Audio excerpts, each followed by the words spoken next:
안녕하십니까.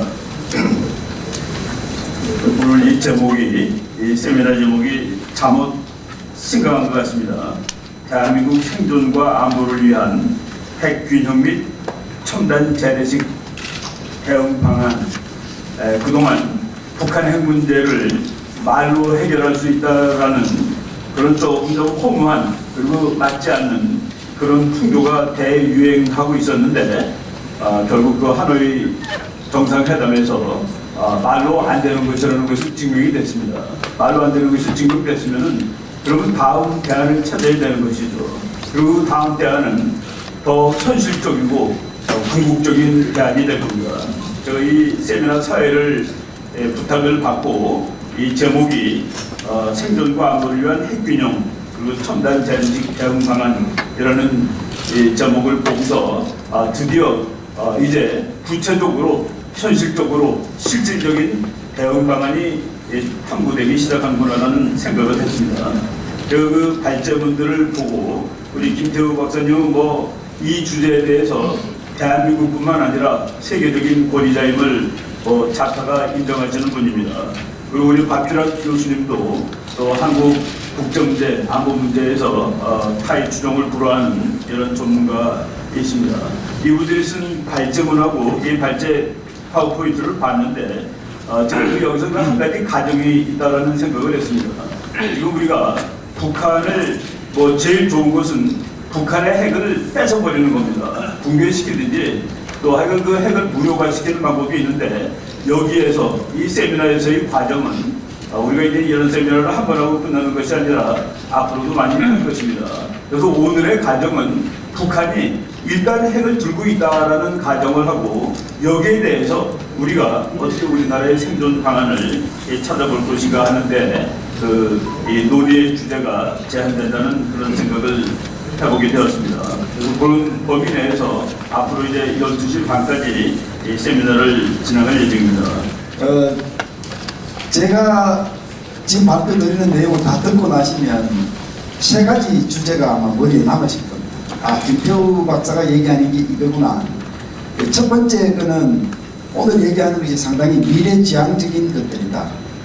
이 얘기는 지금 북핵 현실을 보면 대한민국이 반드시 논해야 되고 반드시 짚고 가야 될 중요한 사안이지만 현 정부 하에서는 들 것만큼도 얘기될 가능성이 없다. 그러나 우리는 대비해야 한다. 그런 것입니다. 두 번째 여러분들한테 제가 남기는 말로 기억이 되셔야 될 것은 핵균형을 생각을 해야 되는구나. 북한 핵을 포기 안 하면 우리도 뭔가를 가져서 양쪽의 밸런스를 맞추는 것이 필요하구나. 어렴풋이나마 이런 생각이 남으셔야 될 겁니다. 물론 그 안으로 들어가면 세부적으로 들어가면 뭐는 좋고 뭐는 나쁘고 이런 얘기들이 있을 수 있습니다. 그게 반드시 여러분들한테 남아야 될 그런 얘기들입니다. 세 번째 여러분들한테 남아야 될 얘기는 그럼에도 불구하고 지금도 할 일이 있구나. 이게 지금 정부 하에서는 전혀 당치 않는 화두가 되지만 그래도 우리 애국 시민들이 할 일이 있구나. 이런 것들이 아마 머릿속에 남으실 줄 제가 기대를 하면서 발표를 시작해 보겠습니다. 하노이 회담이 결렬된 것을 보면서 여러 가지 교훈점을 우리가 배울 수 있는데요. 다폐 일어나고 가장 중요한 교훈점이 뭐냐, 두 가지를 꼽으라면 첫째는 북한이 핵 폐기 의도가 없다는 것이 재확인됐다. 둘째는 북한의 대남 전략, 협상 전략, 이게 다시 한번 재확인됐다. 이 두 가지, 물론 그 말고도 많습니다. 그러나 두 가지가 오늘 우리 다루는 주제에 가장 관련이 있습니다. 북한이 핵을 내려놓을 의사가 없다라고 하는 것과 북한의 대남 전략, 지금 미국을 상대하면서 남쪽을 향한 모든 전략 목표가 두 단계다 하는 것은요, 전혀 새로운 얘기가 아닙니다. 옛날 옛적 호랑이 담배 필 때부터 전문가들이 했던 얘기입니다. 북한을 좌파적 시각으로 바라보지 않고 건전한 시각으로 바라본 전문가라면 하나도 빠짐없이 다 했던 얘기입니다. 그러면 북한이 핵을 포기할 의사가 없다는 이유는 너무너무 많은데요. 북한 체제를 연구해봐도 그렇고 북한의 권력 세습제라는 것을 봐도 그렇고 그 사람들이 그거 놓으면 권력 유지가 안 될 수 있다는 거, 뭐 미국에 대한 적대감 모든 걸 감안했을 때 이건 옛날부터 나와 있던 결론인데 이번에 다시 한번 확인할 수 있다. 제가 여기에 적어놓은 것들은요, 북한이 조선반도 비핵화라는 얘기를 수십 년 동안 하면서 작년에 있었던 제1차 남북 정상회담, 미국 정상회담, 평양 정상회담 쭉 거치면서 단 한 번도 북한 비핵화라는 개념을 쓴 적이 없습니다. 단 한 번도 없습니다. 항상 이 사람들 얘기하는 게 조선반도 비핵화입니다. 그래서 사실 여기 계시는 우리 고민하신 제 동료분들이 저를 포함해서 이미 여러 차례 글로 발표를 얘기를 했습니다. 북한은 조선반도 비핵화를 얘기하지 북한 비핵화를 얘기하지 않는다. 조선반도 비핵화라고 하는 의미는 아시다시피 우리만 먼저 핵을 내려놓지 않는다. 한반도에 있는 미국의 모든 영향력을 다 이탈시켜 미국을 늘어내라. 그러면 우리도 생각해 보겠다. 그러니까 그 문구를 한번 보십시오. 항상 안전이 담보되고 군사 위협이 해소된다면 핵이 불필요하다. 모든 이현령 비현령 단서를 계속 달고 가는 게 그게 조선반도 비핵화거든요. 그런 얘기를 수차 했는데 우리 정부는 북한이 비핵화 의지가 확고하다라고 하는 거짓말을 계속하면서 이건 이제 거짓말 드러난 겁니다. 두 단계라고 하는 것은요, 특히 이제 미국하고 협상을 하면서 추구하는 대남 전략 목표 두 단계. 이거 뻔했습니다. 첫 단계에서는 스몰 딜, 나쁜 스몰 딜. 예. 스몰 딜이라는 게 뭡니까? 핵을 폐기하지 않는 거고 부분 조금만 내려놓는 겁니다. 그러니까 영변 들고 나왔잖아요. 영변 이외에도 많은 핵시설, 많은 관련시설들이 산지에 있는 상태에서 영변만 딱 들고 나와서 제재 다 해제다라고. 결국 이제 조금 주고 많이 받는 건데요. 이게 우리가 가장 우려했던 겁니다. 많은 전문가들이 지금 트럼프의 행태를 보니까 트럼프 대통령이 굉장히 변칙이잖아요. 경솔하고 대한민국 안보를 위태롭게 할 수 있는 대북 양보 조치를 내줄 수도 있겠다. 그게 bad small deal이었습니다. 예, 그걸 걱정했는데 트럼프 대통령이 정신 차렸습니다. 막판에 정신 차렸습니다. 그래서 그렇게 안 한 겁니다. 그래서 첫 단계에서는 바로 스몰 딜을 통해서 자기들이 가진 핵 부분의 일부분만 양보하고 여전히 핵 보유국 상태를 유지하면서 많은 것을 얻어내는 것. 이게 1단계고 2단계에 가면요. 한미동맹 해체, 주한미군 철수, 그렇게 해서 전반통일 여건을 조성하는 것. 이 땅에 동맹이 있고 미군이 있는 한 아무것도 되지 않는다는 건 북한이 70년 동안 느껴왔던 겁니다. 그러니까 대남 전략의 모든 관건을 어떻게 하면 미국을 한반도에서 이탈시키느냐. 그게 포커스를 맞춰져 있습니다. 이거 북한 연구하는 사람 치고 모르는 사람 누가 있습니까? 좌파 학자들만 엉뚱한 소리 하지. 이거 다 아는 사실이에요. 예? 이번 전략을 회담 통해서 이 두 단계가 확실히 드러난다는 거죠. 자, 이제 오늘 주제로 들어가 보면요. 그러면 북한이 핵을 포기할 가능성이 보이지 않는 이 시점에서 우리는 어떻게 핵 균형을 유지해야 하느냐, 핵 균형을 모색해야 하느냐. 억제겠죠, 억제. 북한이 핵 무기를 사용하거나 핵 위협을 사용하거나 핵 무기를 사용하는 것을 하지 못하게 사전에 억제하는 방안을 찾을 수밖에 없다. 억제하는 방법에는 뭐 전략가들이 여러 가지를 얘기하지만 그 중에 가장 첫 출발은 엉징이었습니다. 엉징. 그러니까 네가 나 때리면 나도 너 때릴 거야 라고 하는 엉징. 이게 사실은 군사 전략가들 사이에서도요 약간 혼란이 있는 것이 억제는 행동을 하지 못하게 말리는 것이고 엉징은 상대가 나쁜 행동을 했을 때 그 이후에 일어나는 행동이기 때문에 억제와 엉징을 구분해서 얘기하는 사람들이 많은데 저는 그렇게 하면 안 된다고 늘 주장하고 있습니다. 그 엉징도요 네가 날 건드리면 너도 맞을 거니까 날 때릴 생각을 하지 말라는 억제를 위해서 존재하는 겁니다. 우리가 북한이 아무런 나쁜 짓 안 하는데 우리가 먼저 가서 때릴 일이 없지 않습니까? 나쁜 짓 하면 때리겠다는 거예요. 그것도 억제라는 테두리 안에서 보셔야 됩니다. 그래서 이 미국과 소련이 냉전을 시작하면서 가장 먼저 시작한 억제 개념 미국 쪽에서 들고 나왔고 소련도 맞상대를 한 개념은 바로 대량 응징이었습니다. 대량 응징, Massive Retaliation. 자, 이게 핵시대에 대해 한번 생각해 보십시오. 소련 너희가 핵무기를 가지고 우리 미국을 때리면 그 핵무기 핵무기가 날아오는 것을 우리가 다 막지는 못하지만, 그러니까 미국이 조만간 파괴가 된다는 걸 알고 있지만, 그 핵무기가 날아오는 동안에 우리도 우리 보복무기를 발사할 것이기 때문에 결국은 너도 죽고 만다. 이게 이제 다른 말로 하면 mutual suicide, 상호 자살 시스템이죠. 상호 자살 시스템. 니 죽고 내 죽자는 겁니다. 니 죽고 내 죽자. 이 시스템에서 핵무기는 어떤 핵무기로 간주가 되었느냐 하면요, 핵무기 쓰면 네가 쓰면 난 죽을 줄 알지만 너도 죽으니까.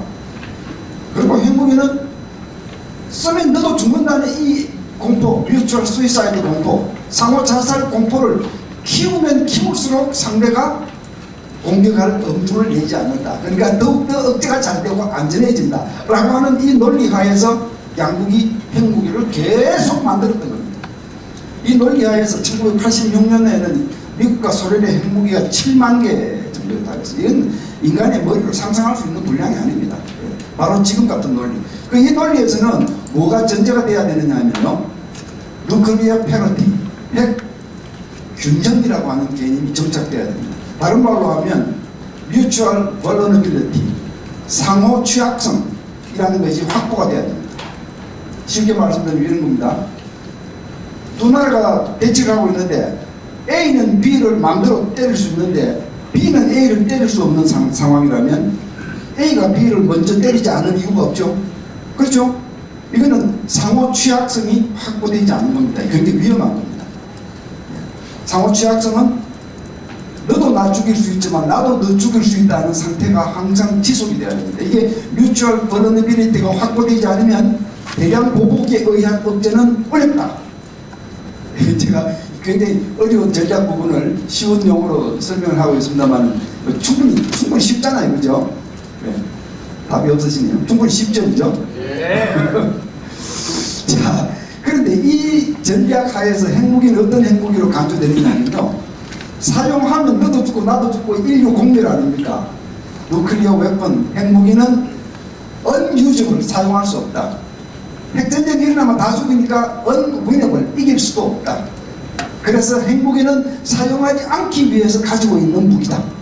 이런 개념이 정착이 된 겁니다. 이게 MED 시스템입니다. Mutually Assured Destruction, 상호 대량 파괴 제작, 아까 말씀드린 상호 자살 시스템이죠. 이것이 억제 전략의 효시이고 이후에도 핵심이었습니다. 이 논리에는요, 굉장히 많은 그 모순들이 사실은 동반해요. 여기에는 만약에 멀쩡한 생각을 가진 사람 같으면 당연히 내가 저 사람 때리면 나도 맞으니까 내가 못 쏘지. 이게 당연히 정상적인 사람은 그런데 과대망상증이 걸린 사람은 착각할 수 있잖아요. 그리고 컴퓨터가 작동을 잘못할 수도 있어요. 이미 오작동, 컴퓨터 오작동 사례는 수십 건이 넘었습니다. 뭐 멀쩡하게 뭐 러시아가 이렇게 앉아서 보고 있는데, 조기 경보망을 보고 있는데 핵무기가 러시아 향해서 날아오고 있어. 그럼 우리도 응징 시스템을 작동해야 돼. 작동하면 어떻게 됩니까? 그 순간 세계는 멸망하는 거죠. 미국, 러시아만 죽는 게 아니죠. 대량으로 핵무기가 교환되면. 그런데 이제 아주 영리한 소련군 장교가 우리 러시아 경보 시스템이 낡아서 투자를 안 해서 이거 아마 맞지 않을 걸 이렇게 생각하고 보고를 하지 않아서 위기를 넘긴 적도 있고, 예? 그러니까 굉장히 많은 위험이 있고, 이 시스템은요, 실패하는 순간 살아남을 방법이 없이 다 죽는 것밖에 남는 게 대안이 없어요. 그래서 이 논리에 대해서 굉장히 많은 논란이 일어났고, 특히 도덕성 논란도 굉장히 많이 일어났습니다. 이거는 범퍼에 어린아이를 달고 다니는 거하고 같지 않느냐. 아무 죄 없는 인류 전체를 볼모로 삼고 나건드리면 얘들 다 죽어. 이게 도덕적으로 맞는 것이냐. 이런 논란이 수없이 일어났습니다. 제가 나중에도 결론적으로 말씀드리지만, 그럼에도 불구하고 응징 전략이 지금까지도 상대를 가장 값싸고 확실하게 억제하는 방법의 핵심으로 남아있습니다. 이게 우리 전략 사회의 딜레마입니다.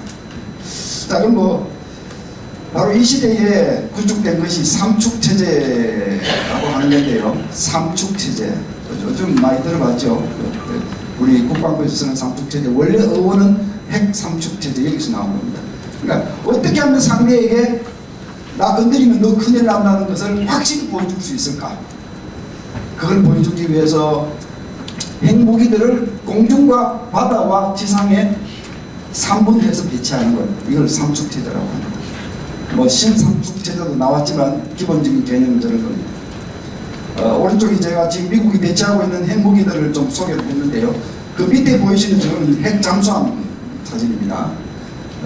저 잠수함은 수직 발사관이 24개가 꽂혀 있고요. 그 24개 발사관에 미사일이 하나씩 꽂히면 그 미사일 꼭대기에는 핵탄두가 최대 10개까지 다탄두로 장착이 될 수 있습니다. 그러니까 이론적으로 얘기하면 핵 잠수함 한 대가 240개의 핵탄두를 전 세계에 다 날려보낼 수 있습니다. 핵탄두 10개가 한꺼번에 떼지어 날아가는 게 아닙니다. 각자 입력된 목표를 향해서 독립적으로 비행하는 겁니다. 굉장히 무서운 거죠. 이 잠수함 하나가 최대한 핵을 탑재했을 때, 물론 지금 최대한 제대로 탑재하지는 않습니다. 탑재했다고 가정했을 때 도대체 파괴력이 얼마나 될까? 두 가지 종류가 있어요. 미국이 가진 핵잠에 탑재되는 탄두가 두 가지, 좀 큰 놈과 작은 놈이 있는데, 작은 놈들을 실었다고 가정했을 때 토탈 한 24메가톤. 24메가톤이면 얼마냐? 감이 안 잡히죠. 이 수치 얘기하려면 참 골치 아픕니다. 히로시마에 떨어진 원폭이 15킬로톤, 1000킬로톤이 1메가톤입니다. 24메가톤이면 몇 배쯤 되는지 감을 잡으십니까? 그렇게 생각하시기보다는 이렇게 생각하시기 쉽습니다. 2차 대전 동안에 연합군, 독일군 뭐 할 것 없이 모든 나라가 사용한 모든 폭탄, 탄약, 폭발물 총 합계 8배쯤 된다, 이렇게 보시면 됩니다. 잠수함 한 대가. 미국은 이런 잠수함을 여러 대 운영하고 있고 러시아도 그렇습니다. 그러니까 바로 이런 체제들이 바로 대량 응징 체제의 일환으로 사용됐다 하는 소개 말씀드리고요.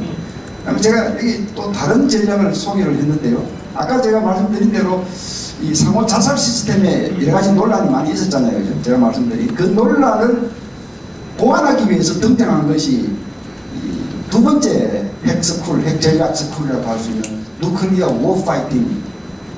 워파이팅 전략, 핵전투 전략이라고 하는 것이 대두가 되었습니다. 그러니까 이건 어디서 출발하냐면, 아니 상대방하고 나하고 전부 다 무시무시한 핵무기를 산처럼 쌓아놓고 나 건드리기만 하면 너도 죽고 그건 다 죽는데, 이 시스템으로 가면 실패하는 순간 인류는 미래가 없다. 이게 과연 옳은 것이냐. 여기서 탈피해보자. 이렇게 해서 상대가 도발을 하면 조그만하게 도발했는데도 우리가 대량으로 갖다가 그냥 퍼부어서 다 죽을 필요는 없지 않느냐. 그러니까 상대 도발 규모에 맞는 제한된 양의 핵 보복을 하는 걸로 시작을 하자. 그러면은 상대가 핵무기 5개로 도발하면 우리는 조금 올려서 한 6개로 대응을 한다. 그 정도에서 핵전쟁이 제한된 전쟁으로도 갈 수 있다. 그러니까 인류가 다 죽는다는 보장을 하지 말자. 그런 설정을 하지 말자. 이렇게 해서 출발한 것이 바로 핵전투 전략인데, 이 전략에 이어서 핵무기에 대한 개념이 바뀌는 거예요. 핵무기는 그런 상황이면 사용해야 되죠. 실제 사용해야 되잖아요. 사용할 수 있고. 핵전쟁이 일어나면 싸워서 이겨야 되잖아요. 이게 전술핵이 등장했습니다. 전술핵은 실제로 사용 가능하다는 전제하에 만들어진 핵무기가 전술핵입니다. 전술핵은 규모가 작고 파괴 범위도 제한적이고 이론적으로는 군사적 표만을 겨냥한다. 이렇게 해서 만들어진 게 전술핵입니다. 한국에 오랫동안 배치되었던 전술핵도 바로 이런 전략의 변천 속에서 배치가 되었습니다. 여기서 여러분 궁금한 것들이 계시죠? 그러면 지금 억제하는 전략이 두 가지냐? 아까 말씀드린 상호 자살 전략과 이 워파이팅 전략 두 가지가 어떻게 공존하느냐? 이게 참 괴변입니다. 예. 어떤 핵무기가 이거는 대량 보복용이고 어떤 핵무기가 이거는 전술핵, 전쟁이 실제로 사용할 때 쓰는 이 구분이 됩니까? 강대국들은 구분이 될지 몰라도 한반도처럼 조그마한 나라에서는 그게 그거예요. 예? 그게 그거예요. 그러니까 이게 여기에 대한 결론은 이렇습니다. 강대국들이 핵을 독점한 상태에서 되지도 않는 말들을 하면서 온 세상을 볼모로 삼고 있는 현실은 지금도 지속되고 있습니다. 이게 부인할 수 없습니다. 그러나 더 중요한 것은 지금도 여전히 너 나 건드리면 너도 죽어라고 하는 이 공포감을 자아내는 응징 전략이 지금도 핵심이다. 억제의 핵심이다. 이 불변의 이 많은 논란이 있음에도 불구하고 어떤 것이 우리 형편에 가장 맞느냐를 찾아가기 위해서 제가 이 말을 잠깐 드립니다. 그러니까 이제 이 대량 보복 상호자살 시스템에서는 핵이 부도덕하고 가정도 부도덕하고 잘못되면 온 인류가 다 죽는 걸로 가고 이게 도덕적으로 걸어먹었다. 그다음 이제 핵 전투, 이 전술핵을 만든 이 개념에서는 조그마한 도발이 있을 때 조그만하게 대응해서 핵 전쟁도 제한적으로 하고 해서 이기고 해서 전 인류의 멸망을 막아야 되고 이게 훨씬 도덕적이지 않느냐 이렇게 해서 1980년대 제가 이 박사 논문을 쓸 때 미국에서 이 넷 전략과 누클리어 워파이팅 전략 간에 엄청난 도덕 전쟁이 붙었습니다. 도덕 논쟁이 붙었습니다. 이 도덕 논쟁이 붙었을 때 이 판결 심판을 해준 분이 교황님이었습니다. 존 2세, 요한 2세 교황님이었습니다. 이 교황님이 바티칸에다가 이 연구소를 설치하고 이 문제를 연구를 해서 결론을 내리고 전 세계 대통령과 유엔 사무총장 지도자들한테 편지를 보냈습니다. 그게 그 유명한 파스토랄 레터, 교황의 편지. 그 편지 내용이 이렇습니다. 둘 다 부도덕하다.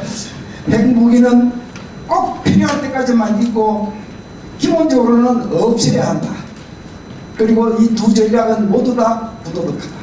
근데 그 중에서 어느 것이 더 부도덕하냐고 물으면 핵 전투 전략이 더 부도덕하다. 왜 그러냐? 이게 확전의 사닥다리를 막을 길이 없어요. 상대가 요만한 생각을 가지고 이만큼 내가 도발하면 저쪽에서 물러서겠지 하면서 도발을 요만한 규모로 했는데 우리가 내가 이렇게 대응하면 제가 물러서겠지 요만큼 대응해서 저쪽에서 이거 봐라 내가 이만큼 대응하면 이제는 물러서겠지 이렇게 해서 전쟁이 커지는 확전되는 이 확전의 사닥다리를 막을 아무런 방법이 없고 그 다음에 넷 전략에서는 핵무기는 사용해서 안 되는 무기로 규정하고 있는데 이 워파이팅 전략에서는 핵무기를 사용한다고 그렇게 해서 전술핵을 만들었는데 핵 사용의 문턱을 낮춰 실제로 사용 가능성을 더 높여 이게 훨씬 더 부도덕하다 이렇게 교황이 판결을 내렸습니다. 이게 참 유명한 사건입니다.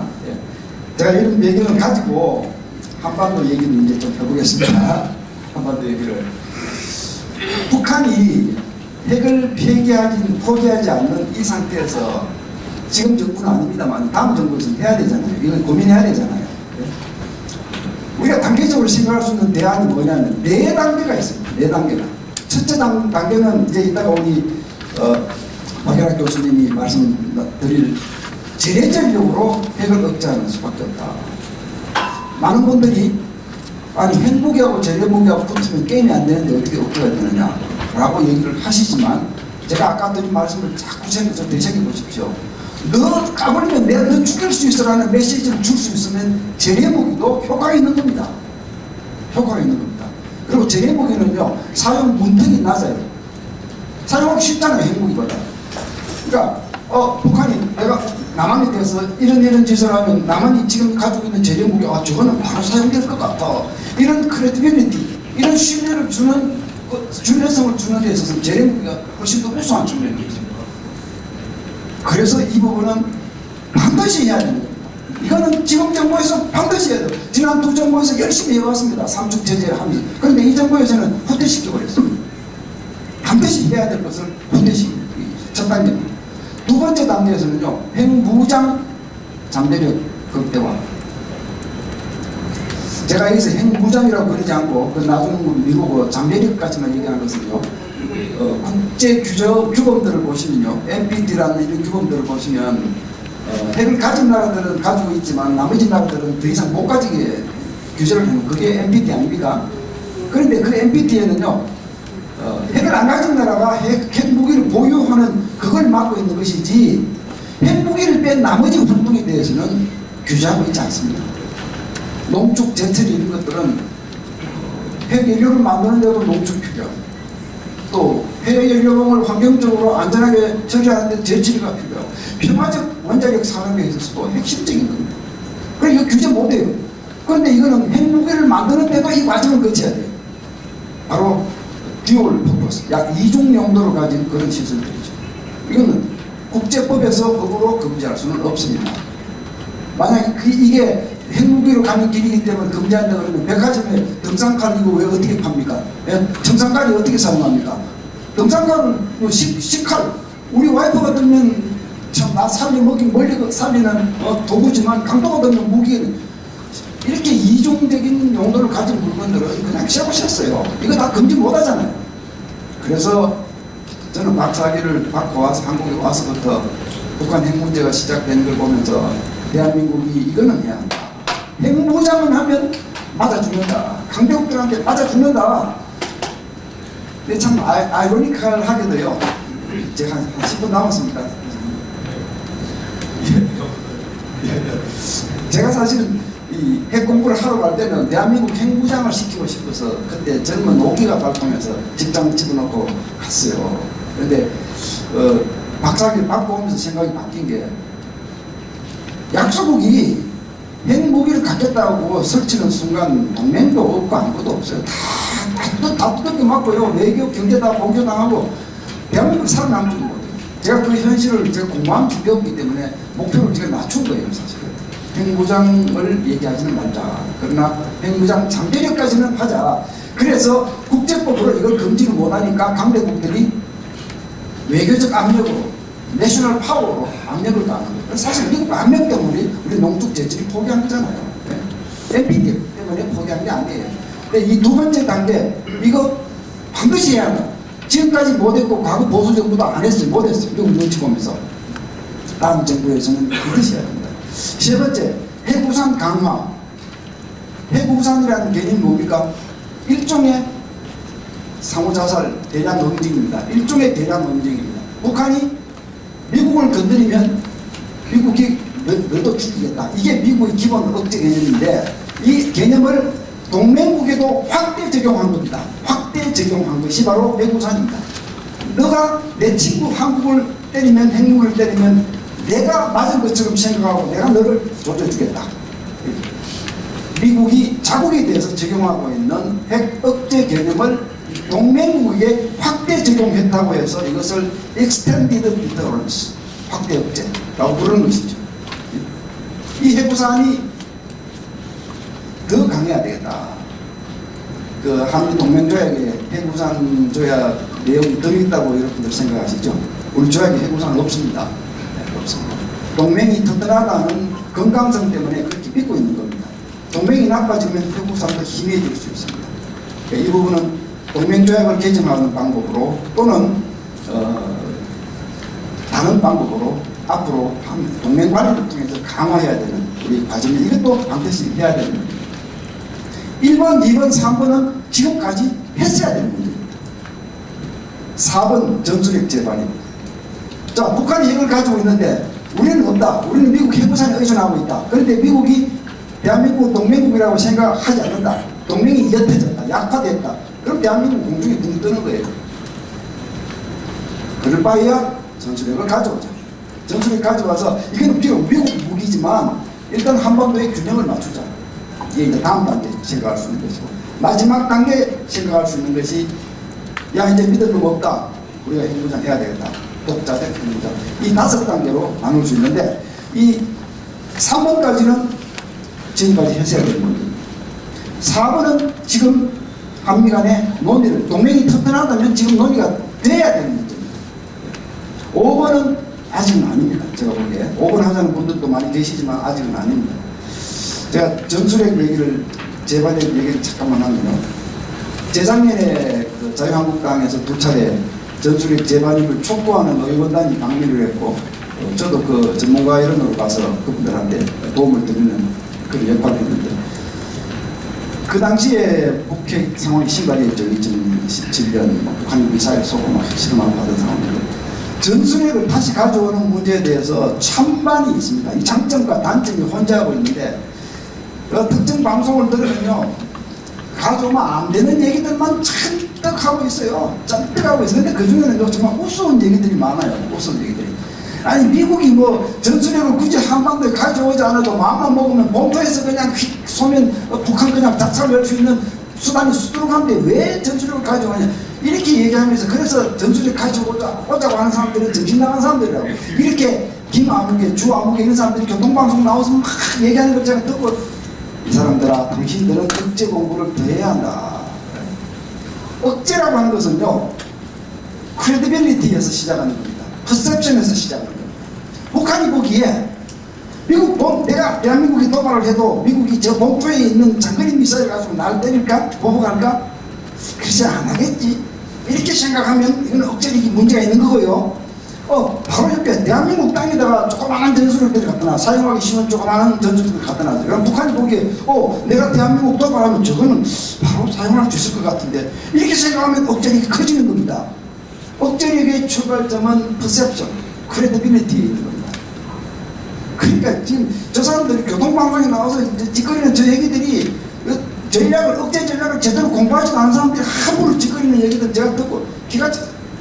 물론 단점도 많습니다. 단점도 중국이 시비할 거고 러시아가 시비할 거고 우리 국론 분열될 거고 많습니다. 그러나 제가 여기에 장점으로 나열해 놓은 부분들도 집에 가셔서 한번 찬찬히 하나씩 읽어보시고, 이게 그냥 너무 함축적으로 제목만 적어서 잘 모르겠다 싶으면 저한테 전화하십시오. 제가 오늘 시간이 없어서 다 자세히 말씀 안 드리지만 장단점이 있는 문제입니다. 전술을 가져오면 어떤 전술을 가져오느냐, 저기 대해서도 전술핵을 가져오면 잘못되면 한반도 전체가 막대한 파괴가 멸망이 되고 돈이 엄청 들고 막 이런 얘기는 하는데 그렇지는 않습니다. 지금 한반도에 전술핵이 다시 들어온다면 미국이 가지고 있는 많은 핵탄두 중에서 B-61이라고 하는 저 버전이 들어오는데요. 들어온다면 저 버전도 그 버전이 3, 4, 7, 10, 11 쭉 여러 가지 버전이 있어요. 근데 지금 들어온다면 10이라고 하는 61-10이라고 하는 새로운 버전이 들어오게 되는데 거의 지금 완성 단계입니다. 저 전술핵은 벙커버스다. 지하를 파고 들어가서 지하에서 터지고 지상의 방사능 오염을 굉장히 줄이고요. 굉장히 줄이고 돈도 그렇게 비싸지 않고 굉장히 유적을 해요. 많은 비행기들이 장착될 수가 있어요. 한국이 가지고 있는 F-15, F-16, 또 지금 들여오고 있는 F-35 전부 다 장착이 가능합니다. 저런 무기들이 만약에 전술핵 재배치 문제가 본격화 된다면 B-60-11을 가지고 얘기를 할게요. 이 전술핵 재반입의 가장 큰 장점은요, 장단점이 많지만 가장 큰 장점은 굳이 미국이 허락하지 않고 동의하지 않아서 못 가져오더라도 북한이 정말 이런 식으로 핵을 포기 안 하면 우리 전술핵 재반입을 심각하게 검토할 수밖에 없어라고 하는 한미 간의 동맹 차원의 논의가 시작되는 것 자체만으로도 북한을 뜨끔하게 만들고 중국을 뜨끔하게 만들어서 외교적 협상력을 발휘합니다. 그게 최대 장점입니다. 그런데 논의를 시작 안 할 이유는 없다는 거죠. 이런 부분을 생각하셔야 되고, 독자 핵무장 이건 안 된다는 말씀 드리고 제가 시간이 다 된 것 같습니다. 독자 핵무장을 강행을 하면요 1, 2, 3, 4번이 다 수반됩니다. 대한민국 안에 많은 국론 분열이 일어나고, 첫째. 둘째, 이 경제 제재, 외교 고립.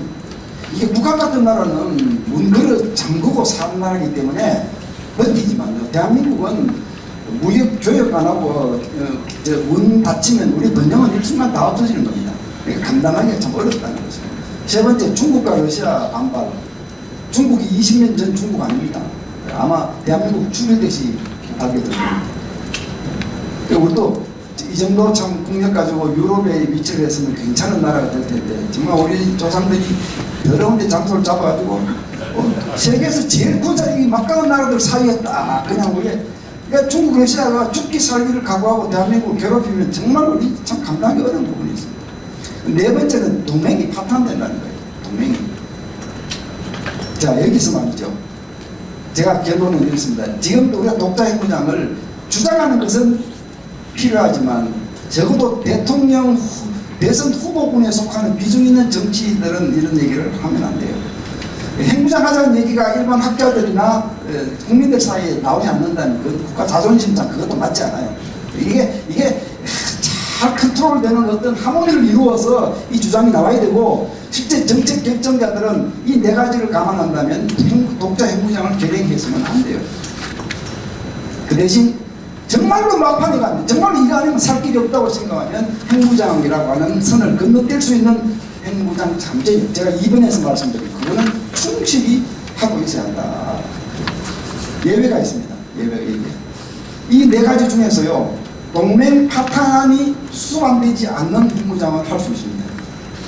할 수 있습니다. 제가 사실은 제 개인적으로는 재작년에 미국 갔을 때도 그랬고 작년에 갔을 때도 그랬고 올해 가서 제가 또 이런 얘기를 할 겁니다. 미국 정부나 전문가들한테 제가 하는 얘기 메시지가 있습니다. 늘 하는 메시지. 미국도 지금 현재의 반확산 정책을 바꿀 필요가 있다. 지금 반확산 정책이라고 하는 것은요, 일본, 한국 동맹국들한테는 내가 핵 우산을 제공해서 너희를 보호한다. 그러니 너희들이 직접 핵무장을 할 생각은 하지 마라. 이게 미국의 반확산 정책이거든요. 그런데 지금 중국을 봐라. 중국은 북한의 핵무장을 사실상 방조해왔고, 예? 미국하고 중국하고 세력 다툼을 하는 신냉전 구도에서 중국, 북한, 러시아는 다 핵보유국이고, 이쪽에 대항하는 서방 쪽은 미국만 핵보유국이고, 다른 동맹국들은 미국의 압력하에 핵보유를 못하는, 이거는 균형이 맞지 않고, 앞으로 미국이 이런 전략을 계속하면 동북아의 안보 구도 자체가 중국한테 유리하게 돌아갈 것이다. 그러니까 바꿔라. 필요하다면 동맹국들의 핵무장을 미국이 지원해주고 함께 사회주의 블록을 상대하는 것이 미국의 장기 전략이 맞다. 이런 메시지를 저는 계속 주고 있는. 그 이유가 뭐냐? 한국이 정말로 필요하면 이 동맹 파탄이라고 하는 네 번째 이 부작용을 회피하고 핵무장기를 갈 수 있는 길을 열겠다. 이런 생각을 가지고 저는 계속 그런 주장을 하고 있습니다. 나머지 주장도 또 있습니다만은 30분이 끝내지 않으면 큰일 날 것 같아서 마치겠습니다. 감사합니다. 저는 뭐 우리 김태호 박사님 뒤에 발표하는 게 좀 불리한 것 같은데요. 그 내용 자체도 이제 우리 김태호 박사님 말씀하신 건 우리 남자들 그 스타일에 딱 맞습니다. 한 큐에, 그죠? 한 큐에 끝내자. 제가 얘기하는 거는 그 남자들이 아니라 아내가 한 큐가 아니고 그때는 열심히 많은 거 노력해서 모아서 지구상을 맞습니다. 근데 통상 사실은 남자들이 항상 실패를 해요.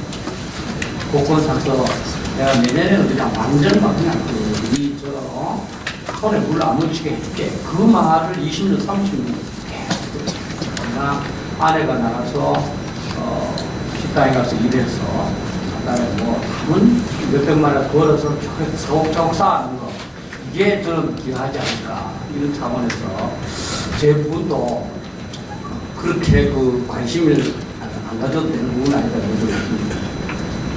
우선 그 우리가 뭐 먼저 생각해야 될 것은 전쟁은 양쪽이 합의해서 하는 게 아닙니다.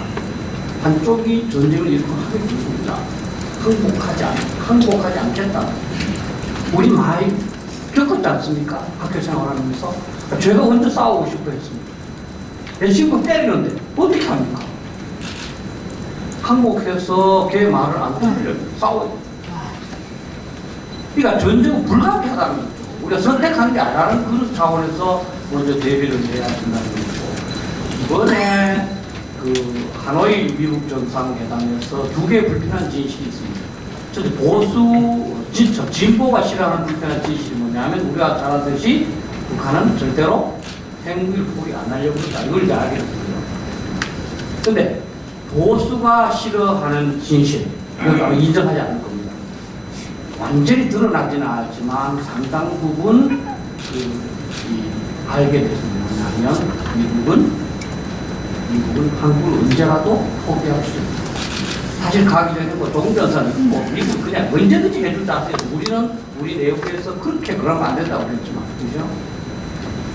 비록 우리 대통령이 조금 마음에 안 드는 점도 있겠지만, 이번 회담에서 우리 한국 정부가 일치돼 얘기도 안 해주고 끝나고 나서도 뭐 설명도 안 해주고 언제든지 자기 이익에 맞지 않으면 걸릴 수가 있다. 또 국내 정치가 아마 우리 한국보다 더욱더 최종적인 결정에 영향을 주지 않았을까 했습니다. 그렇다면 이제 우리 스스로가 막을 각오를 해야 됩니다. 저는 뭐 가끔 그런 생각을 합니다. 낙동강 방어선. 저는 이제 뭐 북한이 핵위협 하에 재래식 공격 요리라고 생각을 합니다. 낙동강 방어선 다시 형성할 수 있을까?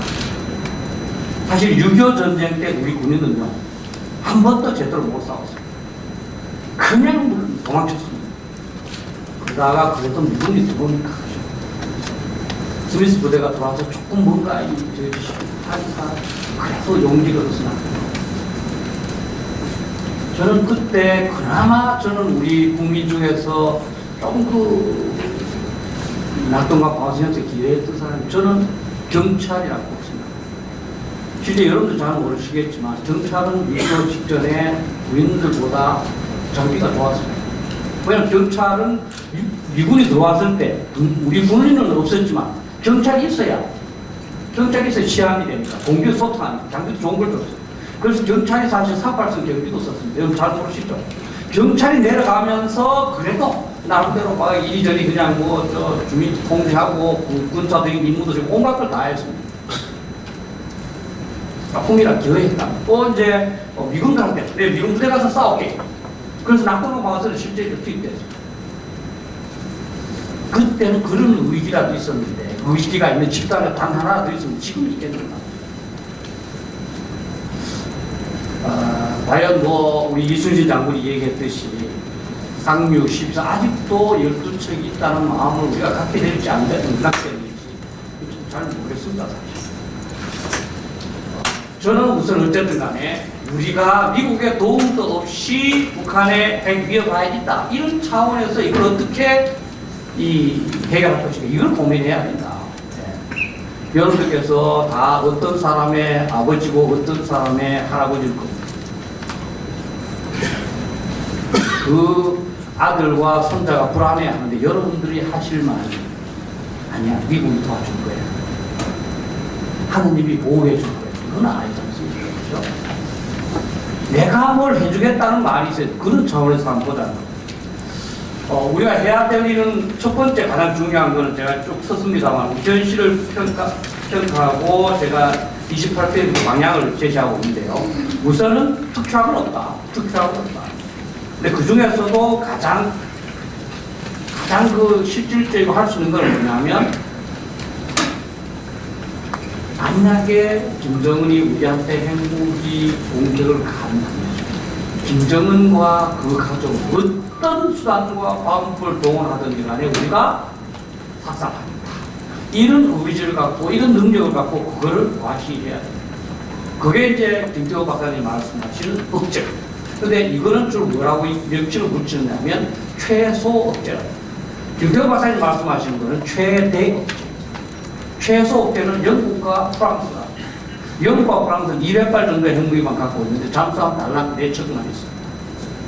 미국과 현재 러시아 칩시다. 러시아, 중국이 영국이나 프랑스를 공격한다면 우리는 핵 공격을 받아서 망할 수밖에 없지만 우리나라의 몇 개 도시는 우리의 전략 잠수함이 초토화시킬 거다. 이 메시지를 줍니다. 우리가 북한한테 줄 수 있는 메시지가 만약에 우리 한국을 공격을 한다. 우리는 망할 수밖에 없지만 내 자식과 내 손자 또 나는 죽을 수밖에 없지만 김정은과 김정은이 사랑하는 아들, 딸들 우리 특전 부대가 우리 공군 부대가 죽일 것이다.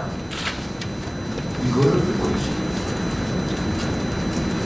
사실은 요즘 처음 갖고 있습니다만 최근 장관님 중에서 가장 똑똑한 사람이 사실은 김관진 장관입니다. 김관진 장관이 그래도 장관 합참부장 따고 장관 또래하고 국가 안보실장도 했기 때문에 그 상축 제대로 많이 갖추고 있습니다. 지금도 이제 우리가 GBU GBU 28도 한 30m 들어갑니다만 한 200발 갖고 있거든요. 근데 이제 미국은 이제 60m 들어가는 GBU 57까지 나왔습니다. 그 더 깊게 들어가는 재래식 탄두를 만들거나 또는 미국으로부터 사와서 너 어떤 단가에 들어가는지 우리가 정확하게 들어가서 밑에서 빨리빨리 이겼습니다. 참 김정은 못 쏜다. 다행히 우리가 지금 이제 김관진 장관과 그때 노력을 해서 지금 이제 스텔스 그 F-35도 40개 지금 올려서 들어오기 시작했습니다. 그 다음에 공중급유기 그도 원래 한 대 들어옵니다. 그래서 4대가 공중급유기가 이미 있으니까 우리 비행기들은 다시 땅에 위로 왔다가 올라갈 필요 없이 계속 기름 받아서 쏠 수 있는 거죠. 그렇죠? 능력이 충분한. 또 이제 특전부대도 이게 나는 지정을 해놨습니다.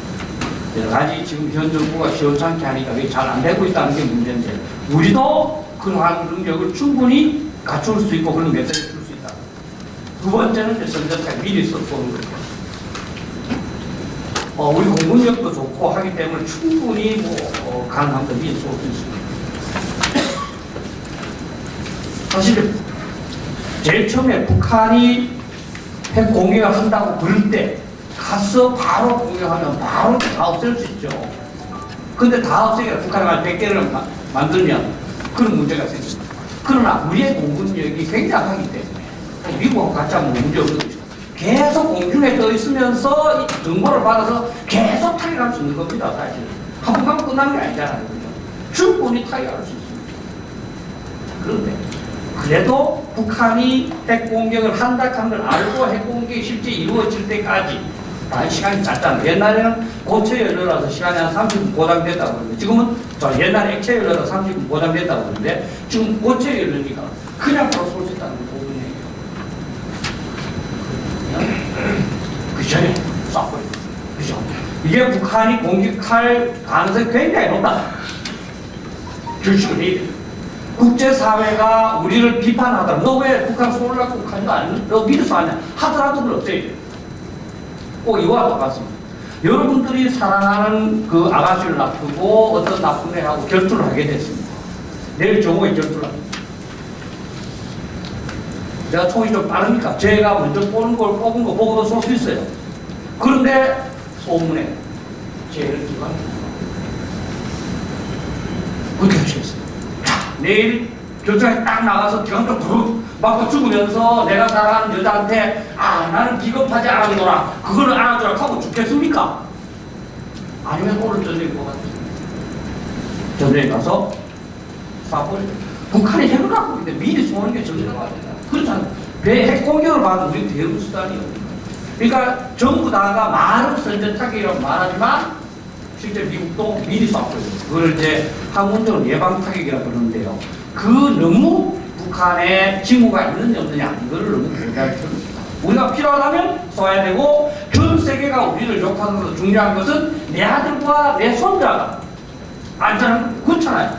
이스라엘은 그래서 1981년도 이라크에 빠졌어. 2007년도에 시리아가 부사했어. 욕해라. 욕해. 결의가 필요하다. 그 다음에 이제 그래도 실패다. 쏘면 공중에서 이렇게 되죠. 그래서 지금 제일 안전한 데는 대구입니다. 조금있으면 대구 깜깜 올라가요. 왜냐하면 성주에 미사일 배치되어 있기 때문에. 다른 데는 하나도 없어요.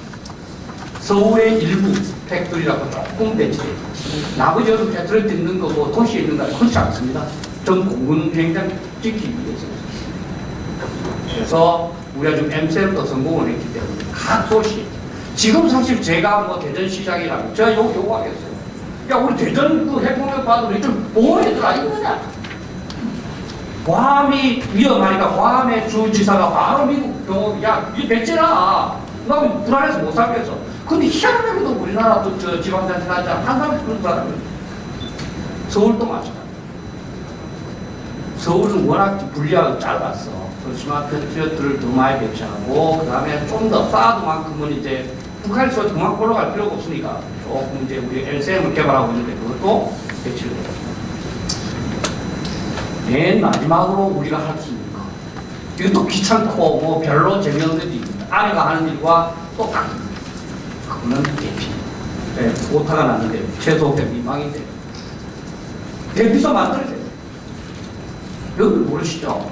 여러분들의 손자가 할아버지 전쟁이 무섭지? 그걸 무서워. 그래서 우리 살아야 되나? 그렇지 살 수 있어. 그럼 할아버지 핵무기 던지면 어떻게 하면 돼? 그럼 대답하실 수 있으세요? 글쎄 뭐 그냥 강의도 들어가야 돼. 이거밖에 더 있나요? 그냥 트라움 하우스라고 있습니다. 저쪽은 있어요. 그 여러분 인터넷에 들어가시면 그 트라움 하우스에는 200명 20일 동안 계실 수 있도록 핵 대피 시설이 다 갖춰져 있습니다. 그래서 이제 핀란드에 한 제가 뭐 100억 뭐 있는데 결국 우리는 그죠? 물이 오염되면 돈 있는 사람들은 그냥 그 알프스에서 난 꼭 수고는 그냥 아무도 안 고치고, 교육이 잘못되면 돈 있는 사람들이 계속 가외시켜서 유리하고 돈 없는 사람 불리하고, 이거를 연구해야 됩니다. 대피 시설가. 저는 우리 아파트가 굉장히 유리합니다. 굉장히 좋아요. 지하 주차장 너무 좋아요. 조금만 보강하면 굉장히 많은 사람들이 안전하게 공격을 피할 수가 있습니다. 그래서 제가 여러분들 뭐 좀 서로 인터넷에 찾아보시면 핵전쟁에서도 살아야 한다. PDF 파일을 제가 올려놨습니다. 잘 하시면 어떻게 하면은 이거를, 저는 아파트가 단지화되어 있기 때문에 사실은 조금만 그 아파트 관리가 집중적으로 거치지 않습니까? 조금만 관리 대표나 관리소에서 노력을 하면 상당히 개선할 수가 있다고 생각합니다. 제가 결론적으로 제가 손자병법에서 이렇게 보면 손자병법을 전문가라 하는 사람 참 많습니다. 저는 손자병법을 지금까지도 되뇌인 것 자체가 우리가 잘못해요. 몇천 년 전에 이게 어떻게 맞겠습니까? 도덕책처럼 착하게 살아. 그럼 모르는 게 있겠죠. 그래도 손자병법에서 저는 한번 좀 이제 제 나름대로 그 중에서 가장 기억하고 있는 말이 있습니다.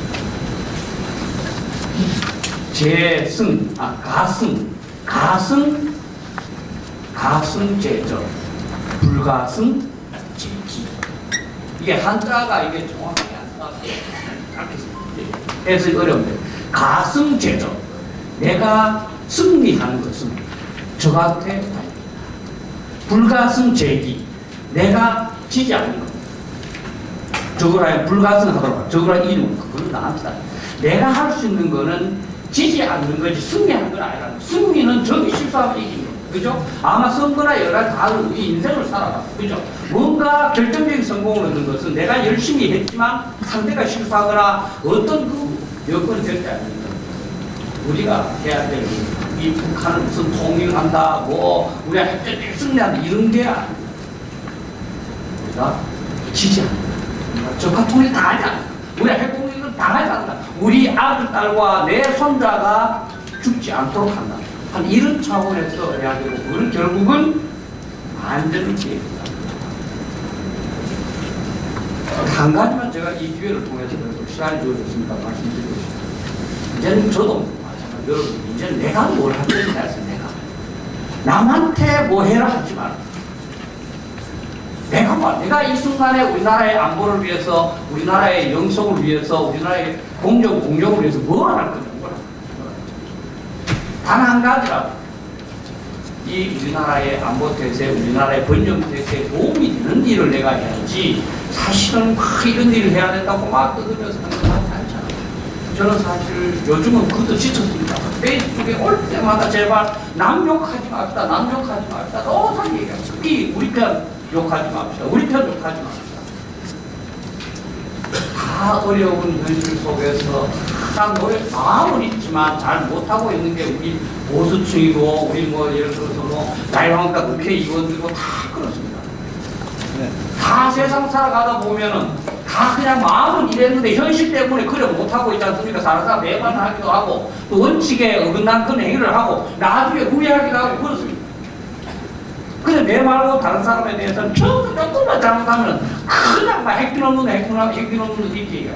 사실 지금 우리 모수와 같이 했던 사람 중에서 제대로 살아있는 사람 누가 있습니까? 다 꾸지람을 해서 지금 조갑제, 정규제, 온통 모든 사람들 다 핵균 없는 사람으로 다 만들죠. 이거는 참. 그래서 내부터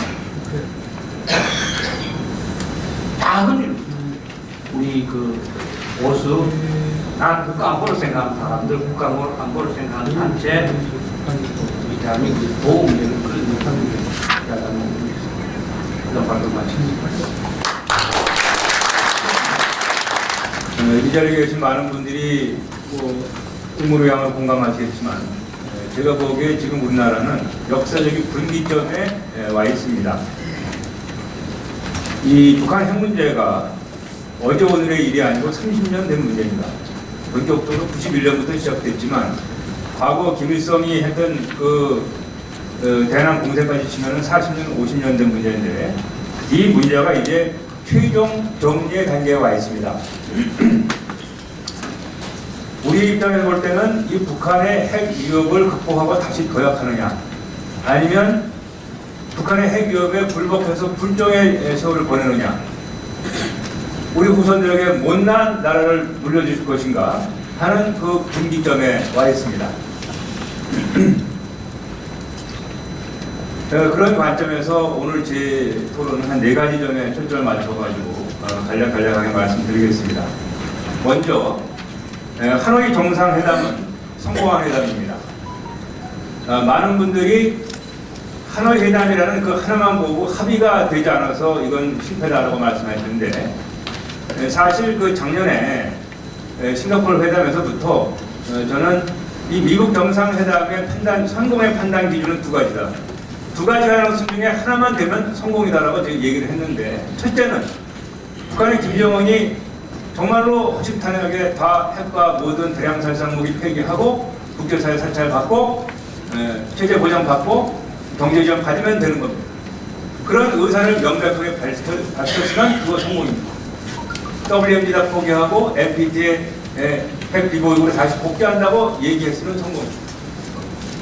그와 정반대로 하노이에서 있었던 것처럼 너무나 시간이 걸렸지만 트럼프가 김정은이 핵을 포기할 생각이 없구나, 핵을 계속 가지고 있을 심산이구나 라고 판단하고, 지금까지 북한의 핵을 포기시키기 위해서 한국과 미국이 30년 동안 벌여왔던 비핵화 외교를 이제 접고 이제 우리가 살 길을 찾아야 되겠다라는 계기를 만들 수 있으면 그것 또한 성공입니다.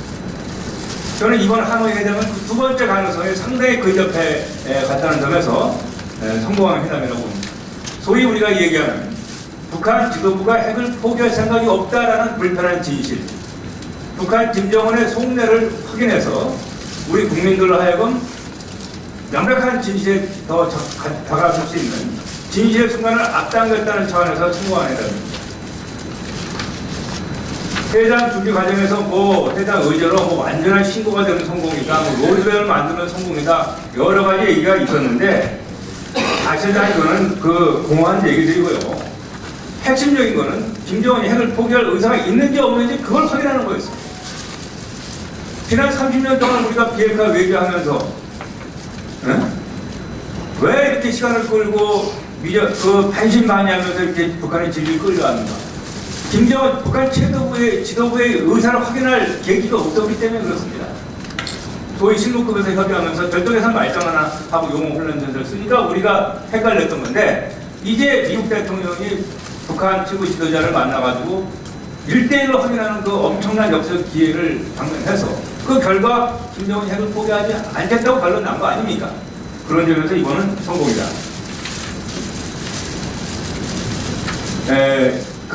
이번에 트럼프 대통령이 소위 그 빅딜이라고 해서 핵무기, 화학무기, 세계무기 플러스 탄도미사일 다 포기하고 국제사찰 받으면 체제 보장하고 전면적인 경제 지원한다고 얘기하는 그 빅딜은 이게 단계적 접근이니 이런 거 절차상의 문제가 아니고 북한의 김정은의 의사를 확인하기 위해 던진 수입니다.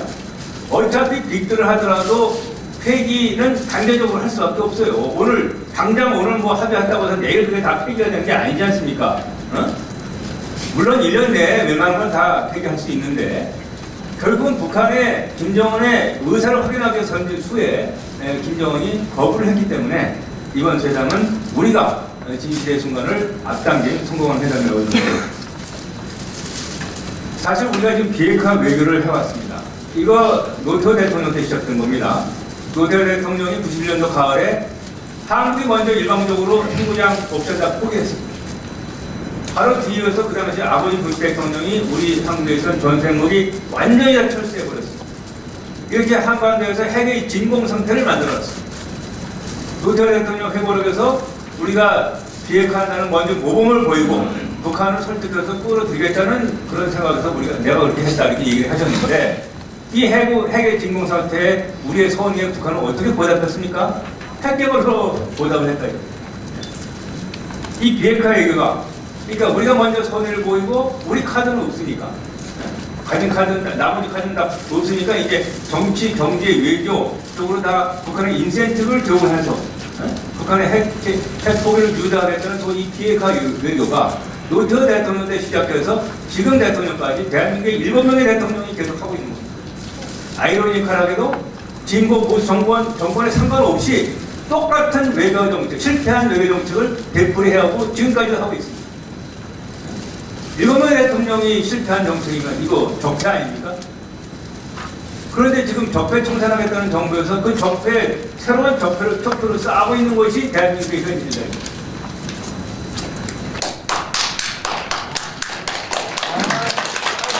사실 북한의 핵 개발에 대해서 우리 카드는 다 버리고 다른 분야에서 북한을 설득해서 핵을 포기시키겠다는 이 발상 자체가 잘못된 겁니다. 세상에 이런 나라가 없었습니다. 첫 단추부터 잘못 끼인 비핵화 외교가 오늘 우리를 이 난국에 처하게 만들었다고 저는 그렇게 생각하고 있습니다. 우리가 가진 북한의 핵 개발에 맞대응할 카드가 없으니까 이거 저거 주는데 북한의 핵을 포기하지 않고 계속 핵 개발의 수준을 높아가니까 더 여기서 몸이 달죠. 더 많이 주는 겁니다. 그래서 지금 한미 연합훈련을 중단한다, 전략자산을 금지시킨다, 이게 말이나 되는 얘기입니까? 이런 거 안 하려고 비핵화를 한국과 미국이 북한한테 제시했던 겁니다. 그런데 이제 그것까지 주게끔 생겼으니 얼마나 미국을 다급하면은 그런 식으로 하게 되느냐. 그 얘기는 결국 김일성의 조선반도 비핵시자 이후이 그대로 우리나라에서 관철되고 있는 겁니다. 과거에 그 한반도 평화 본부장관하고 이명박 정부 때 청와대 외교안보수사 했던 분도 북한의 비핵화를 위해서는 조합을 감축해야 된다고 주장하고 있습니다. 그분이 김일성의 비핵시자 유언을 본인이 스스로 따라가고 있는 건지 아는지 그걸 사실 아는지는 모르겠습니다만 우리나라 사회가 이렇게 흘러가고 있다. 우리는 카드가 없는 상태에서 북한의 핵을 포기시키기 위해서 있는 건 이거저거 다 주다 보니까 이렇게 질질질 끌려가면서 오늘에 온 겁니다. 그러니까 이 질곡에서 우리가 이제 벗어나야 되겠다. 지금 물론 트럼프 대통령이 압박하고 있습니다. 이 정도의 압박, 과거에 적어도 북한이 1차 핵실험 했었던 그 시점 이전에 이런 압박했으면 핵포기시킬 수 있었죠. 하지만 이제는 이것도 안 됩니다. 보십시오. 역사적으로 핵을 손에 쥔 나라는 그 나라가 핵을 포기한 건 딱 두 케이스인데 남아공하고 우크라이나입니다. 이 두 나라는 내부적 요인이건 외부적 요인이건 체제 자체가 완전하게 변해야지만 핵을 포기했었어요. 핵 개발에 그냥 어설프게 손대고 있던 나라들, 이라크, 이란, 리비아, 시리아 이 나라들은 경제 제재를 하고 군사적으로는 다 포기시킬 수가 있었지만 북한과 같이 완성된 핵을 손에 쥔 나라는 어렵다. 그런 상황이 지금 우리가 처해 있는 상황이다. 이제는 이 진실의 순간을 맞이한 만큼 지금 오늘날 우리 대한민국의 안보가 이런 상황에 처하게 된 이 비핵화, 이 주범이 비핵화 외교입니다. 저는 특정 누구를 비판할 생각 없습니다. 다만 우리가 당면의 현실은 제대로 이해를 하고 그 현실에서 벗어나겠다는 각오가 되지 않으면 어떻게 이 문제를 해결할 수 있겠냐 이겁니다. 지금 비핵화라는 말 자체가 이 시대에 맞지가 않습니다. 여러분 그 비핵화 공동선에 보면은 비핵화의 데피니션 8개로 되어 있습니다. 남과 북이 핵무기의 시험, 제조, 생산, 접수, 보유, 저장, 배치, 사용 이거 안 하겠다고 되어 있는 겁니다. 거기에 있는 핵을 포기시키거나 있는 핵을 폐기하겠다는 얘기는 없습니다. 왜냐? 그건 북한이 핵이 없었던 시절에 만들었던 용어이기 때문에 북한이 핵이 없던 시절에 만들어있던 용어를 가지고 핵을 가지고 있는 북한을 상대하는 것 자체가 말이 안 되는 거라 이겁니다. 저는 지금 여기 계신 우리 계신 분들부터 비핵화라는 말을 더 이상 써서는 안 된다. 이제 우리는 핵 폐기 혹은 핵 포기로 용어를 통일해서 써야지 비핵화를 둘러싼 북한의 그 집요한 용어를 전술의 그 함정에서 벗어날 수 있다. 이런 말씀 드리겠습니다. 이제 북한 핵은 기정사실화되어 있습니다. 우리가 물론 북한 핵을 뭐 국제적으로 법적으로 인정하는 건 아닙니다만 손에 쥐고 있다는 사실을 부인할 수 없습니다. 대한민국 국민이 북한에게 인질이고 북한은 한반도는 북한의 핵 독점에 놓여 있다는 이 현실을 부인할 수도 없습니다. 그래서 오늘 이런 자리가 마련되는 거 아니겠습니까? 이제는 나라의 시스템을 개조해야 되겠다. 지금 대한민국의 모든 정부 조직과 시스템, 전략, 교육, 사회 제도는 북한의 핵이 없던 시스템을 만들어줍니다. 그 두 번 발표자께서 이제 부분 말씀하셨지만 이제는 핵을 가지고 있는 북한을 상대로 나라의 시스템 자체를 완전히 개조해야 됩니다. 우리가 그런 각오를 하지 않고서 어떻게 이런 문제를 해결해 나갈 수가 있겠냐 하는 이제 생각을 말씀드립니다. 우리나라의 핵 옵션 행사에서부터 모든 것을 완전히 다 바꿔치겠다는 각오를 해야 된다. 지금 앞서 말씀이 있으셨습니다만 왜 우리는 핵무장이 안 되냐 이겁니다. 30년 동안 핵무장 안 된다고 얘기했는데 왜 지금도 안 될 것인가? NPT? 전 세계에서 대한민국이 NPT 조약의 가장 큰 피해자입니다. 우리만 NPT 조약 철저하게 준수하다가 북한의 핵독점 허용한 거 아니에요? 지금 세계적으로 우리가 NPT 조약의 희생자이기 때문에 북한처럼 잠정적으로 NPT 탈퇴해서 자체 핵무장하고 우리가 핵을 가진 다음에 북한과 같이 군축 협상해서 한 번 더 기회가 하겠다고 NPT 탈퇴하면 우리나라를 비판할 나라 없습니다. 차석에서는 유럽의 전문가나 미국의 전문가들도 저한테 니네 이제 핵무기 개발해야 되는 거 아니냐고 얘기합니다. 우리가 너무 과거의 시대에 과거의 사고방식에 내몰려 있다. 이것도 역시 비핵화 외교한 부분인데 이런 문제를 왜 정치권에서 언급해서는 안 됩니까? 바로 정치권에서 언급을 해서 국론을 끌어가야 되는 거 아닐까요? 이런 학자들이나 국민들이 얘기하는 것은 한계가 있습니다. 바로 정치권에서 움직여야 되고 그렇지 않아서 오늘의 자리가 국회에서 열린다는 데 저는 의미가 있다고 생각합니다. 마지막으로 우리가 이렇게 위기 상황이 있기 때문에 6.25 전쟁이 일치되지 않고 위기입니다. 지금 어찌됐든 있기 때문에 지금 이 시대는 이 나라를 구할 수 있는 강력한 리더십의 필요를 희망하고 있습니다. 그것이 저는 시대적인 소명이라고 생각합니다. 이 나라를 지키고 우리 국민을 위해서 어떤 장애가 있더라도 그걸 헤쳐나가서 전인 미담의 길을 가겠다는 각오를 한 리더십이 출연해야 됩니다. 어떤 리더십이냐? 과거에 그런 리더십들이 있었습니다. 우리나라에도 있었고 세계적으로도 있었고 몇 가지 사례를 들어드리겠습니다. 그 낱낱처럼 얽힌 그 복잡한 매듭을 이렇게 풀어보고 저렇게 풀어보고 그 좁쌀처럼 하는 게 아니고 단칼에 되겠다는 그 통쾌한 리더십, 알렉산더의 리더십이 필요합니다. 히틀러의 가짜평화에 속은 챔벌런을 물리치고 영국을 위기에서만 처치의 리더십이 필요합니다. 또 하나는 미국 붙잡아서 그야말로 바짓거리라도 붙잡아서 한미 상호 방위적 체결하고 지난 70년 동안 우리 안보 번영의 토대를 만든 이승만 대통령의 리더십이 필요합니다. 미국의 온갖 압력 다 물리치고 국가 상전 수단으로 고집스럽게 핵무기 개발 선택해서 성공시킨 프랑스 드골의 리더십이 지금 필요합니다. 북한의 남침 위협에 맞서서 한 손에는 총 들고 한 손에는 조건대에 매진했던 박정희 대통령의 리더십이 필요합니다. 마지막으로 과거 유럽에서 미국하고 소련이 서로 전략 핵무기 협상하면서 각축하는 거 협상을 했습니다. 그때 소련이 동부 유럽에다가 중거리 핵미사일 배치하니까 미국은 모르는 채 했습니다.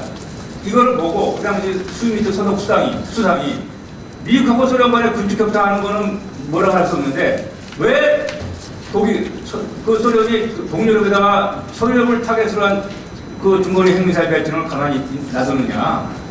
우리 생각처럼 미국이 서유럽의 땅에다가 중거리 핵미사일 배치해달라고 강하게 요구해서 그것도 역시 모든 난관을 무릅쓰고 배치를 성사시킨 슈미트 서독 총리의 리더십입니다.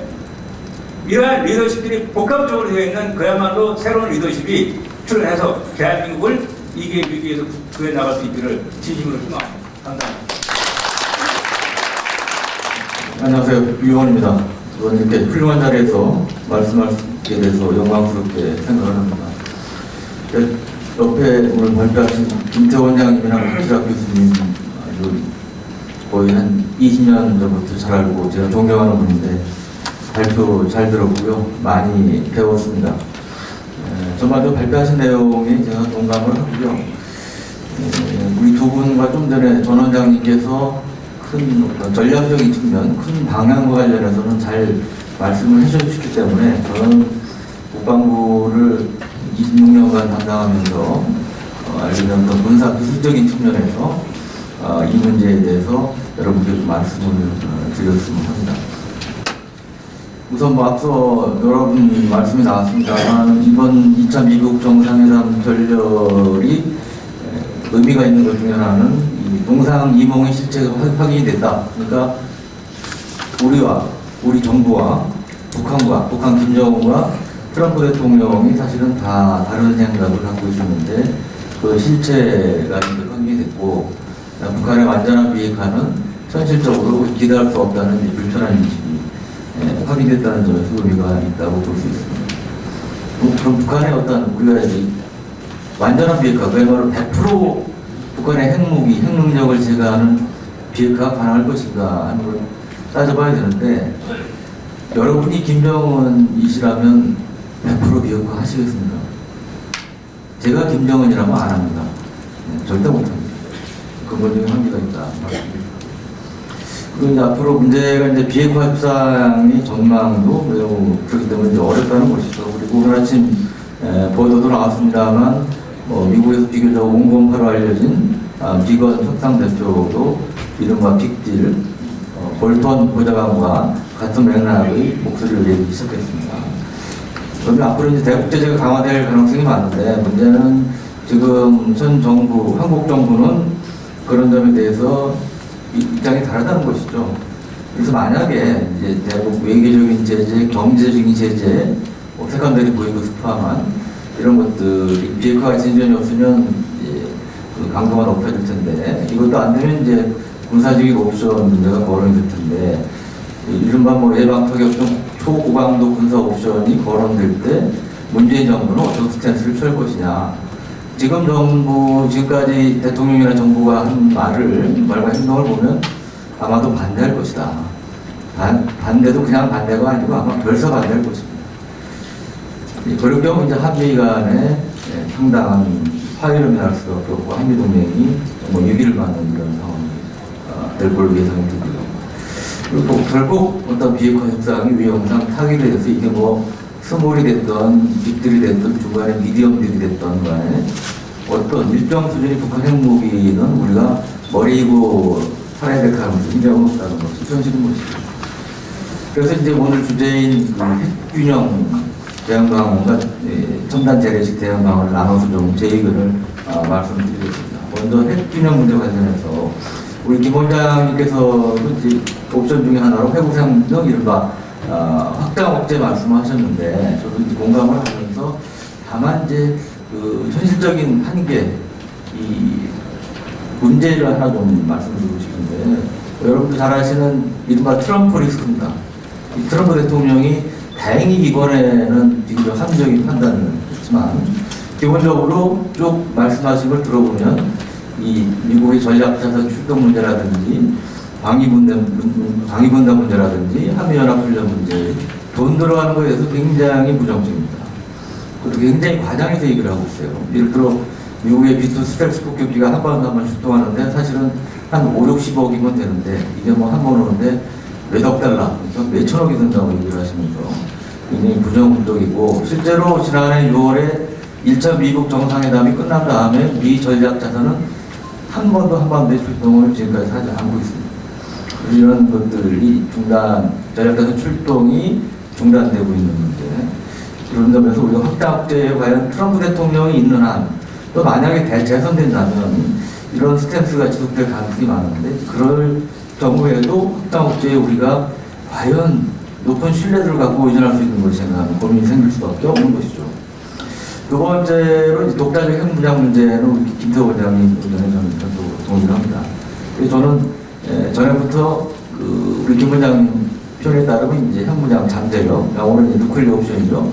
핵무장 선택권이라고 표현되는 이 전에 저는 개인적으로 몇 년 전부터 동의하면서 그런 주장을 해왔는데 제가 매년 3년 전에 지난 12년간의 칼럼을 모아서 책을 하나 냈는데 그때 이제 제목이 이거였습니다. 우리도 핵무장을 해야 하는가라는 제목으로 제가 책을 냈었는데 주장의 핵심은 독자적 핵무장을 바로 하자는 것은 아니고 현실적인 한계가 많기 때문에 잠재를 갈까? 그러니까 일본처럼 농축 제철이 기술 갖고 마음먹으면 핵무기를 만들 수 있는 이런 능력을 다른 쪽으로 해야 된다. 이제 그런 주장을 펴왔던 것인데요. 문제는 현 정부의 정책하고는 안 맞죠. 현 정부가 이 뉴클리어 옵션 정책을 채택할 가능성은 지금까지 행태를 보면 거의 제로입니다. 그래서 그런 한계가 있는데요. 그럼에도 불구하고 이 앞에 계신 여러분들이나 정치권, 저와 언론 등에서 그런 공감대를 확산시키기 위한 노력이 필요하지 않나 이런 생각입니다. 또 하나는 이제 그 미국과 러시아 간의 중거리 핵전력 INF 조약 폐기가 지금 추진되고 있는데 이것도 변수가 될 가능성이 있다고 봅니다. 예정대로 올여름에 폐기가 된다면 미국은 중국을 견제하기 위해서 중거리 핵전력을 이 아시아 쪽에 배치할 가능성이 거론이 되는데 만약에 이 한반도에도 미국의 중거리 핵전력이 배치가 된다면 전술핵 재배치에 준하는 그런 효과를 거둘 수 있는 측면도 있지 않을까 생각입니다. 물론 지금까지 움직이는 분위기를 보면 그 가능성 그렇게 높아 보이지 않지만 우리가 또 고려할 수 있는 옵션 중에 하나가 아닌가 싶고요. 다음은 이제 첨단 재래식 방안에 대해서 좀 말씀드리고 싶은데요. 앞에서 말씀이 나왔지만 이 화끈한 핵무기가 아닌 핵전력이 아닌 이 재래식 전력으로 핵무장 국가를 억제하는 것은 상당히 어렵습니다. 그러니까 그 방법은 북한에서 유사시에 핵미사일 단추를 누를 사람으로 하여금 겁을 먹게 만드는 거죠. 그러니까 김정은으로 하여금 내가 이 단추 잘못 누르면 나는 바로 사망이다. 바로 사망이다라는 인식을 확실하게 심어줄 수 있다면 아무래도 조심을 하지 않겠습니까? 이게 이제 원장 말씀하신 억제 효과를 거둘 수 있는 것인데 그러면 김정은으로 하여금 그렇게 속단 말로 엄청 쫄게 만들 수 있는 무기가 뭐냐?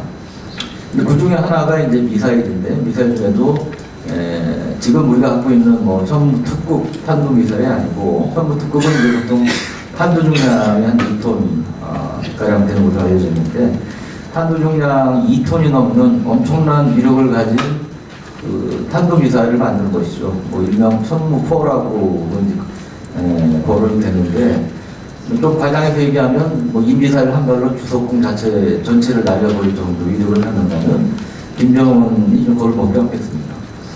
그리고 독일에서 도입한 타우러스 공대지 미사일을 개량한 국산 한국형 단거리 공대지 미사일, 순항미사일 개발한다든지 이런 방법도 있을 수가 있고요. 이 경기도적 폭탄 관련해서는 우리 박 교수님 말씀하신 벙커버스터가 있는데 이게 미국의 이제 GBU-57, MOP라고 하는데 이게 한 60m 이상까지 관통해서 파괴할 수 있기 때문에 소위 김정은이 유사시에 들어가서 전쟁을 주재하는 김정은 벙커도 모력할 수 있는 것으로 평가가 됩니다. 근데 미국이 GBU-57을 한 예가 없기 때문에 할지는 모르겠고요. 그렇다면 우리가 이제 독자적으로 개발을 해야 되는 것이고요.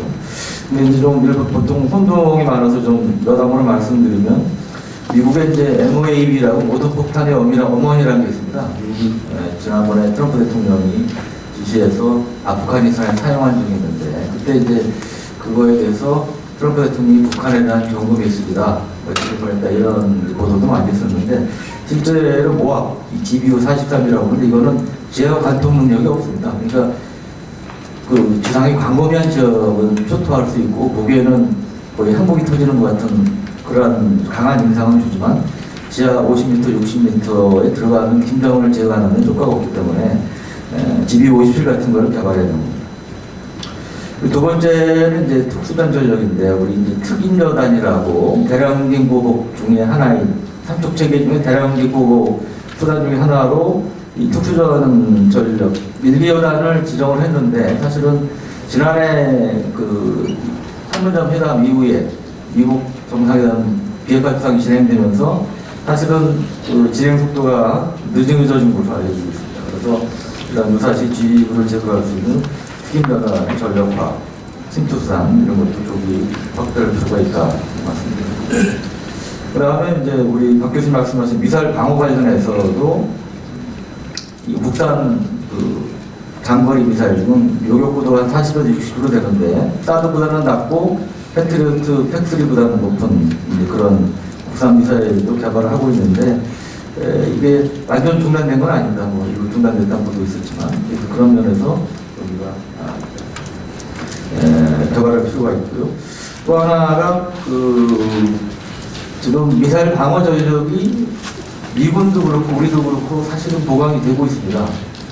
우리도 패트리어트 팩3 중에 기존 팩3보다 요격고도가 2배 정도 높은 MS형 신형을 도입하기로 했고요. 주한미군에 아시다시피 성주에 사드가 배치되어 있는데 이게 서로 따로 놀고 있습니다. 따로 놀고 있기 때문에 이것을 효과적으로 운영하기 위해서는 일종의 연합미사일 방어사령부 같은 게 필요하다. 이런 말씀을 드리고 싶고 이거는 제 개인적인 의견이 아니라 어떤 전직 방공부 사령관께서 제시해주신 아이디어인데 저는 상당히 일리가 있는 것이 아닌가 그런 생각입니다. 그리고 이제 한국형 뭐 첨단 신무기, 언론이나 이런 데 많이 보도가 됐기 때문에 여러분도 많이 들어봤을 텐데 저는 두 가지 사항에 대해서 좀 언급을 하고 싶은데 하나는 이 스텔스 무인 공격기입니다. 그러니까 북한의 미사일 이동식 발사대나 주의도를 사격하는 데 있어서 효과를 발휘할 수 있는 그런 것이고 또 하나 이제 군지 드론이라는 게 있는데 이 영화 속에 이제 종종 등장합니다.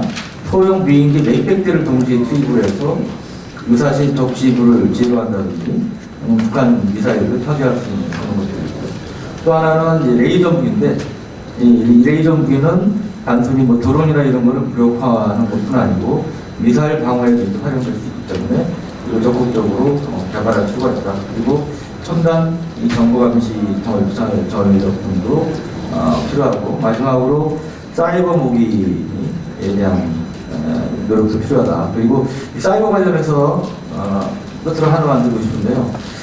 이 사실은 북한이 지금도 우리 군이나 정부기관 해킹을 지금 이 순간에도 시도하고 있고 실제로 지난 수년간 우리가 수천억 원의 피해를 입었습니다. 그런데 이에 대해서 우리가 말로라도 그냥 두지 않겠다. 뭐 이런 식의 얘기를 한 적조차 없어요. 그래서 그런 단호한 의지를 투명할 필요가 있다는 얘기를 드리고 싶고 또 하나는 뭐 종전선언이 계속 이슈가 되는데 저는 전에 칼럼 썼지만 북한에 대해서 종전선언만 추진한다면 우리에 대한 사이버전 공격부터 사이버전부터 중단하는 사이버전 종전선언부터 해라 이런 요구를 북한에 대해서 해야 될 필요가 있다 이런 생각이 듭니다. 어쨌든 좀 군사기술적인 지역적인 문제를 중심으로 말씀을 드렸습니다. 우선 말씀드려주셔서 고맙습니다. 이렇게 귀한 자리에 불려주신 자유진영 시국대 토론회 주최해주신 분들 그리고 귀한 시간 내주셔서 이 자리에 참여해주신 모든 분들께 감사드립니다. 사실 저는 이 자리에 안 와도 됐을 것 같아요. 왜냐하면은 사실 김태우 박사님은 저와 국방연구원에서 같이 오래 근무를 했고 한때는 제가 현안위원장을 모시고 일을 했었던 제 대선배님이시고요. 전성훈 박사님은 제가 항상 늘 배웠고 지금 아산정책연구원에 같이 있고 유영훈 기자님도 늘 같이 근무했고 근무란 건 아니고 조선일보에서 쓰시는 걸 잘 보고 제가 늘 배우고 있고 저도 유영훈 기자님께서 하시는 유튜브에 종종 출연해서 같이 이야기를 하고 있고 우리 박기락 교수님도 예전에 북한 정책과에 계실 때부터 국방부에 계실 때부터 인연을 쌓고 이렇게 지내왔습니다. 아마 이 자리에 계신 우리 손 대표님은 제가 잘 모르지만 사실 잘 몰랐지만 생각이 같으실 거라고 생각하고 이 연단에 있는 모든 분이 생각이 비슷한 것 같아요. 그래서 내가 이 이야기를 굳이 구체적으로 할 필요는 없겠다 하는 생각이 들어서요. 재밌게 이야기를 하겠습니다. 전혀 이거하고 상관이 없는 부분이 있는데 첫째 이 자리에 와주신 분들께 상당히 감사드리고요. 이 자리에 와주신 분들 주로 이렇게 듣고 배우시는 역할을 이렇게 하시려고 하는 것 같아요. 개인적으로 이렇게 이야기 나누면. 근데 그게 아닙니다. 여러분들께서는 오늘 이 자리에서 들은 거를 우리 사회에 확산시켜 주시는 어떻게 보면 새로운 오피니언 리더들이십니다. 그 역할을 해주십사 하는 부분 먼저 말씀드리고요. 그러면서 우리가 좀 옆으로 그리고 아래로 또다 젊은 세대로 그리고 이렇게 청소년 세대로 확산시킬 수 있다. 그런 역할을 한 명이라도 이렇게 큰 회의가 의미도 있지만 사실은 어떨 때는 의미가 없는 것 같아요. 같은 사람들끼리 모여서 큰 회의 하는 것보다 우리랑 약간 생각이 다르신 분들 한 분이라도 이렇게 만나서 설득하시고 그런 역할을 해주시는 것이 제가 이 자리에 온 바람입니다. 두 번째는 그걸 위해서 제가 재밌는 이야기를 하나 해드리려고요. 왜냐하면 지금 보니까 무슨 이야기를 하냐면은 마치 2차 북미 정상회담, 미국 정상회담이 깨진 것이 존 볼튼 탓으로 몰고 가더라고요. 존 볼튼 탓으로. 존 볼튼이 뭐 이상한 사람이라 판을 깼다 이런 식으로인데 그게 절대 아니다. 근데 이걸 갖다가 이제 이 분야를 잘 모르시는 분들께 어떻게 설명을 해드릴까? 그거 하나만 잘 설명해드려도 저는 역할이 있다고 생각해요. 그래서 그 이야기를 제가 부동산 거래 밑에서 이야기를 하겠습니다. 왜 그러냐? 제가 지난주에 미국 갔다 왔어요. 미국 갔다 오니까 미국 전문가가 그 얘기를 하더라고요. 트럼프의 생각은 부동산 거래로 생각해서 읽으면 된다. 그러면서 유사한 얘기를 해줬는데 딱 와닿더라고요. 제가 이제 설명드리겠습니다. 북한 비핵화는 부동산 재개발하고 비슷하다. 뉴욕의 특정 지역 4개 지역이 있어요. 그걸 묶어서 이제 재개발을 해야 되는 거예요. 자, 재개발입니다. 그래서 보니까 4개가 붙어있는데 1단지는 영변단지라고 해요.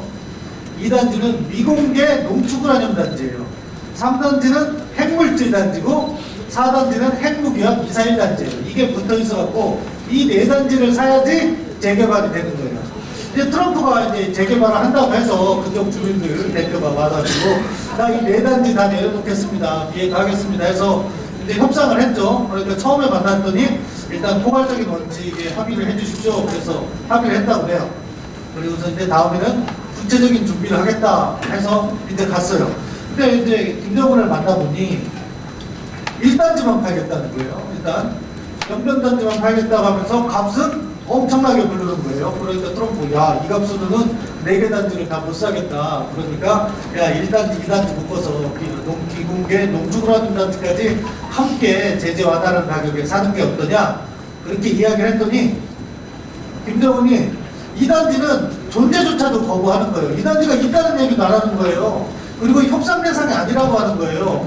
그러니까 트럼프는, 야, 이거 재개발을 하면은 4개를 다 안 사면은 승인 허가도 안 나고 재개발 못 합니다.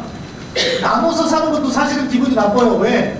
나눠서 사면 어떻게 해요? 갈수록 값이 올라. 그것도 기분이 나쁜데 2단지는 있다고도 안 하네? 그러니까 트럼프가 생각을 한 거예요. 아, 이 실무선에서 뭐 1단계라도 1단지라도 먼저 사라고 했지만 그렇게 사면 재개발 되겠습니까? 안 되죠. 나중에 알박기도 있을 거예요. 그러니까 이거는 거래가 아니다 해서 물러나온 거죠. 이게 누구 탓입니까? 트럼프 탓입니까? 그 옆에 있던 트럼프 보좌관 존 볼튼 탓입니까? 아니에요. 이거는 북한이 아까 유영원 선배님, 국대호 박사님 말씀하신 것처럼 핵을 다 팔 생각이 없었던 거예요. 그게 문제의 본질이다. 이런 식으로 아마 주변에 이 문제를 잘 모르시는 분들께 설명을 하시면은요, 이해가 쉬울 거예요. 왜? 우리 다 부동산을 관심 있잖아요. 제가 그런 식으로 설명을 해주시고요. 두 번째는 내용과 관련해서는 사실은 뭐 우리 김태우 박사님께서 해주신 것과 생각이 같습니다. 아무튼 그런데 주의할 부분이 있어요. 우리가 이 문제를 풀어감에 있어서 너무 강하게 나가면은 저는 항상 논리는 올바르게 쓰되 이게 폭넓게 이해가 전달될 수 있는 방식으로 해야 된다고 생각해요. 우리만의 리그가 아니잖아요. 이 대한민국도 그렇고 국제관계도 그렇기 때문에 대화 기조 자체를 부정하지는 말자고 저는 항상 주장합니다. 이 대화 기조는 이어가지만 어떤 대화? 올바른 대화, 제대로 된 비핵화 대화, 그거를 유지해야 되고 그것을 잘 관철하는 알맞은 정책을 내놓아야 되는데 우리의 이야기가 보다 확산될 수 있다 그렇게 생각합니다. 그래서 대화는 이어가되 어떻게 한미 공조를 잘 관리하고, 왜냐하면 북한에 핵이 있는 상황에서 우선 억제, 우리의 안전을 위해서는 튼튼한 한미 동맹이 필요하죠. 그리고 북한 비핵화를 위해서는 국제사회의 압박이 필요한데 그것을 이끄는 것도 역시 현재로서는 미국입니다. 그렇기 때문에 한미 공조가 억제 차원이나 비핵화를 위한 압박 차원에서 필요한 거예요. 뭐 누구는 미국에 너무 의존한다 하지만 현실은 현실인 거죠. 그 과정에서 우리의 국익을 찾고 나중에 우리가 여건이 좋아지면 더더욱 또 강한 나라가 되면 된다고 생각합니다. 그러니까 이건 현실적인 선택이라고 보고 한미 공조와 비핵화 공조를 잘 유지해 나가자. 그게 두 번째 대안입니다.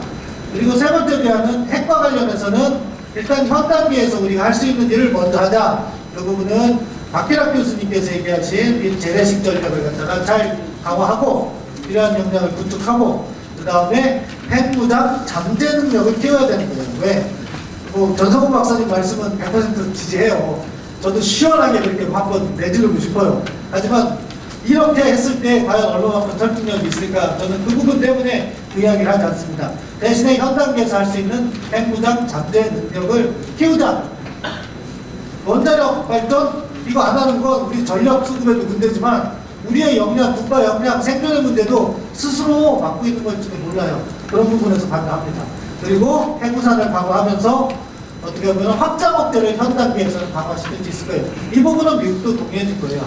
근데 이제 전술핵 재배치와 핵 개발과 가면은 일단 지금 현 단계에서 뭐가 발생합니까? 한미 간의 갈등이 발생해요.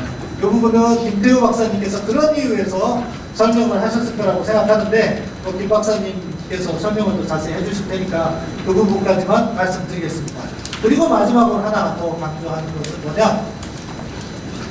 박기락 교수님께서 손자병법 말씀하셨는데 생각나는 건데요.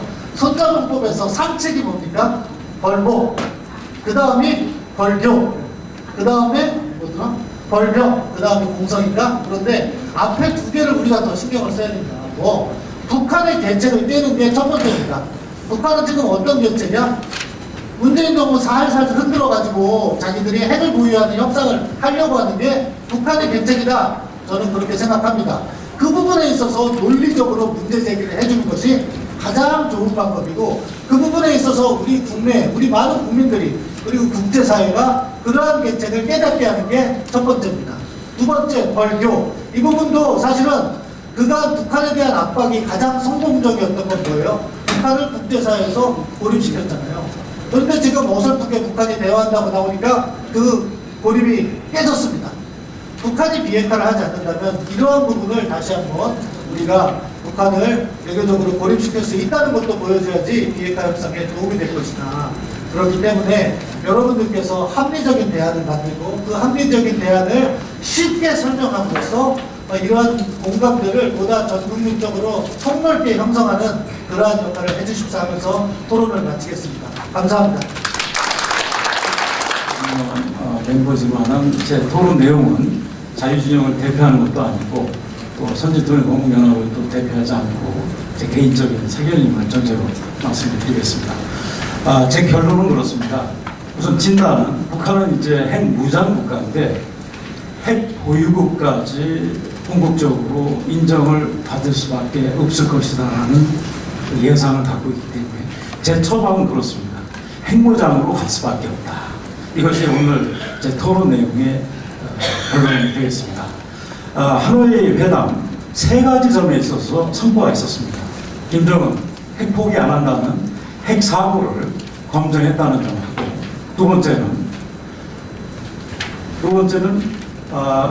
김정은이가 북핵 30년 동안 일관되게 핵 사기극을 펼치고 있다는 것을 국제사회가 목격을 했다는 것입니다. 세 번째 우려한 점이 또 하나가 있는데 바로 트럼프의 전략적 사고가 불예측성이라는 것입니다. 예측을 하기가 굉장히 어렵다. 이것이 앞으로도 우리 한반도, 우리 대한민국의 안보를 우리가 전략을 세우는 데 있어서 굉장히 또 이 걸림돌이 될 수가 있다. 이런 생각을 갖고 있습니다. 우선 북한 핵무장 관련돼서 영내 변화 상황을 한번 짚어볼 필요가 있는데 우리는 동북아에서 북한의 핵무장만 볼 수가 없습니다.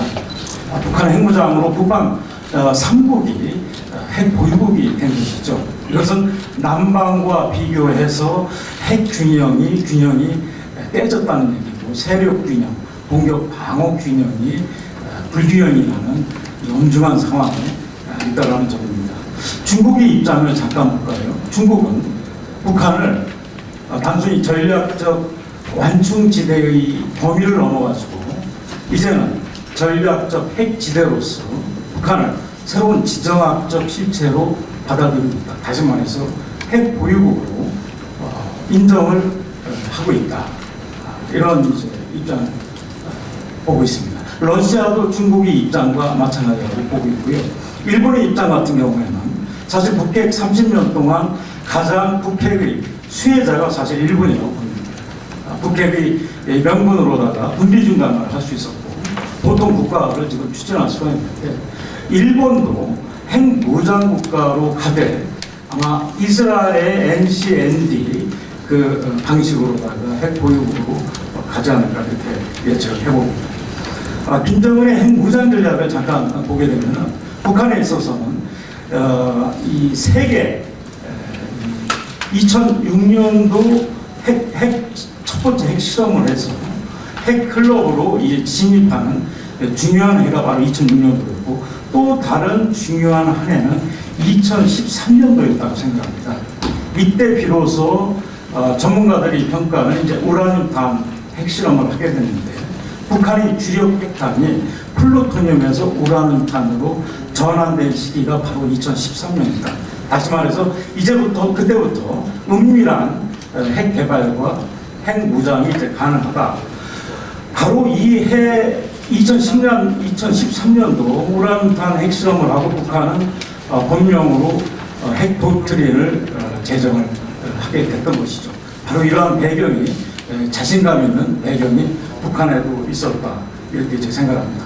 또 세 번째 중요한 기념비적인 이제 해가 바로 2017년이 되는 겁니다. 북한이 6차 핵실험을 통해 가지고 수소탄을 아주 완벽하게 성공을 했죠. 그 다음에 미 본토 13,000km의 사정권을 가진 화성 15 미사일 시험도 완벽하게 실험을 했습니다. 바로 그해 말에 김정은은 국가 핵무력 완성의 역사적 대업이 실현되었다라고 또 선포까지 하게 됐습니다.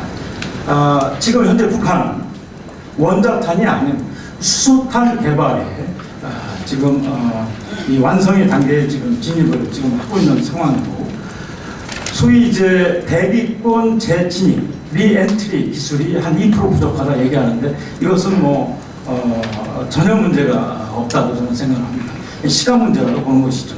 다시 말해서 이제 북한은 완벽한 핵무기 체계를 완성하는 것이고 이것이 바로 북한의 실전 배치 완료까지 갖출 수 있는 실력까지 갖게 됩니다. 이런 아주 대단히 엄중한 이 북한 핵무장 상황에 우리는 지금 놓여 있다고 봅니다.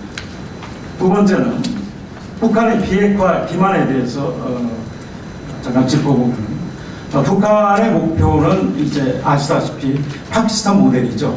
차이점이 있다면은 북한은 핵 사기극을 펼친다는 점이 이제 차이점이 있을 겁니다. 저 이제 북한은 이제 협상의 신이라고 저는 이제 생각을 하고 있는데 사실 2018년도 북한의 이제 북한의 목표는 이제 핵 보유국 지위를 이제 달성하는 것이 목표였었고 상당히 근접한 실력을 또 보여줬다고 생각을 합니다. 전방위적인 이제 정상회담을 통해 가지고서 핵 유세를 떨칠 수 있었다고 이제 봅니다.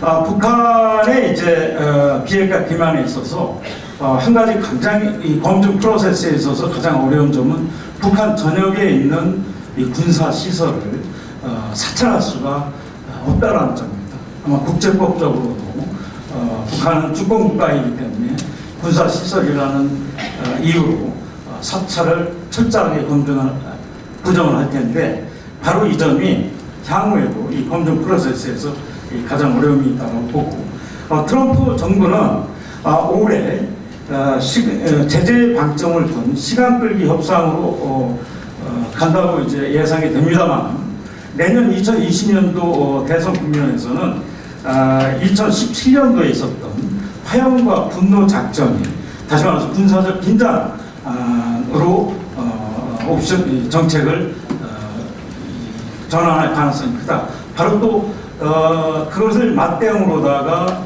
북한은 지금까지 없었던 시점 배치 완료 선언을 하게 되지 않을까. 2020년이 한반도에서 굉장히 위험한 시기라고 이제 보고 있습니다. 마지막으로 이제 한국은 지금 4대 게임에 직면하고 있습니다.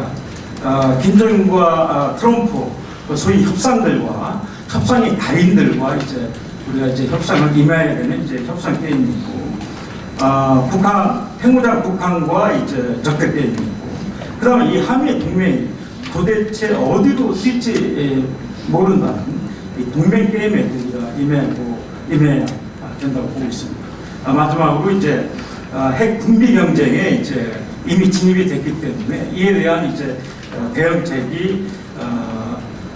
대응책으로는 핵 우산은 턱없이 부족하고 전술핵마저도 통제권이 미국이 갖고 있다라면은 북한의 억지 및 공포 신뢰성을 제공하기에는 한계가 있기 때문에 궁극적으로는 우리가 사직생의 각오로다가 핵무장을 각오하고 이에 대한 공론과 논의를 펼쳐야 되지 않을까. 다만 한 가지 NPT 탈퇴 조건에 있어서 우리 대한민국의 핵무장은 이 방어의 핵무장이고 이 평화의 핵무장이다.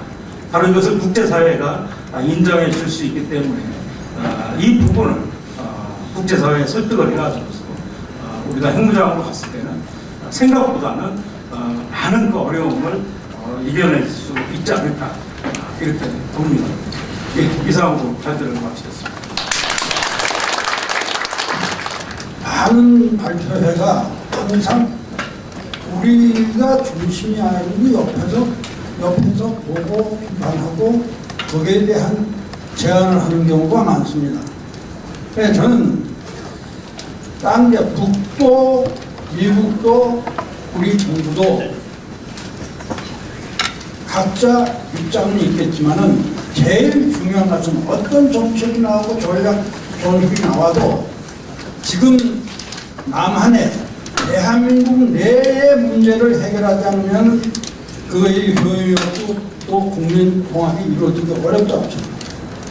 그래서 뭔가 바로 남한 내의 자생적인 사회주의자 그 세력 그것이 옛날과 달리 지금 전 국가기관에 퍼져 있다고 저는 생각합니다. 그래서 그것을 저는 소위 베트콩이 아니고 코레콩이라고 명명합니다.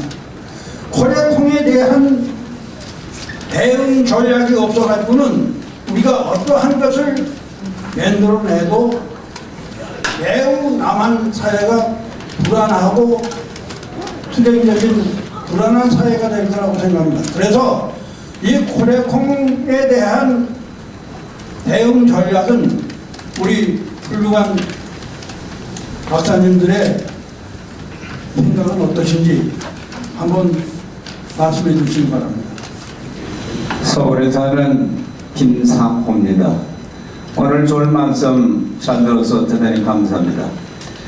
지금 북한이 비핵화가 되지 않는다, 핵폐기를 하지 않는다는 것은 전 세계가 다 알고 있습니다.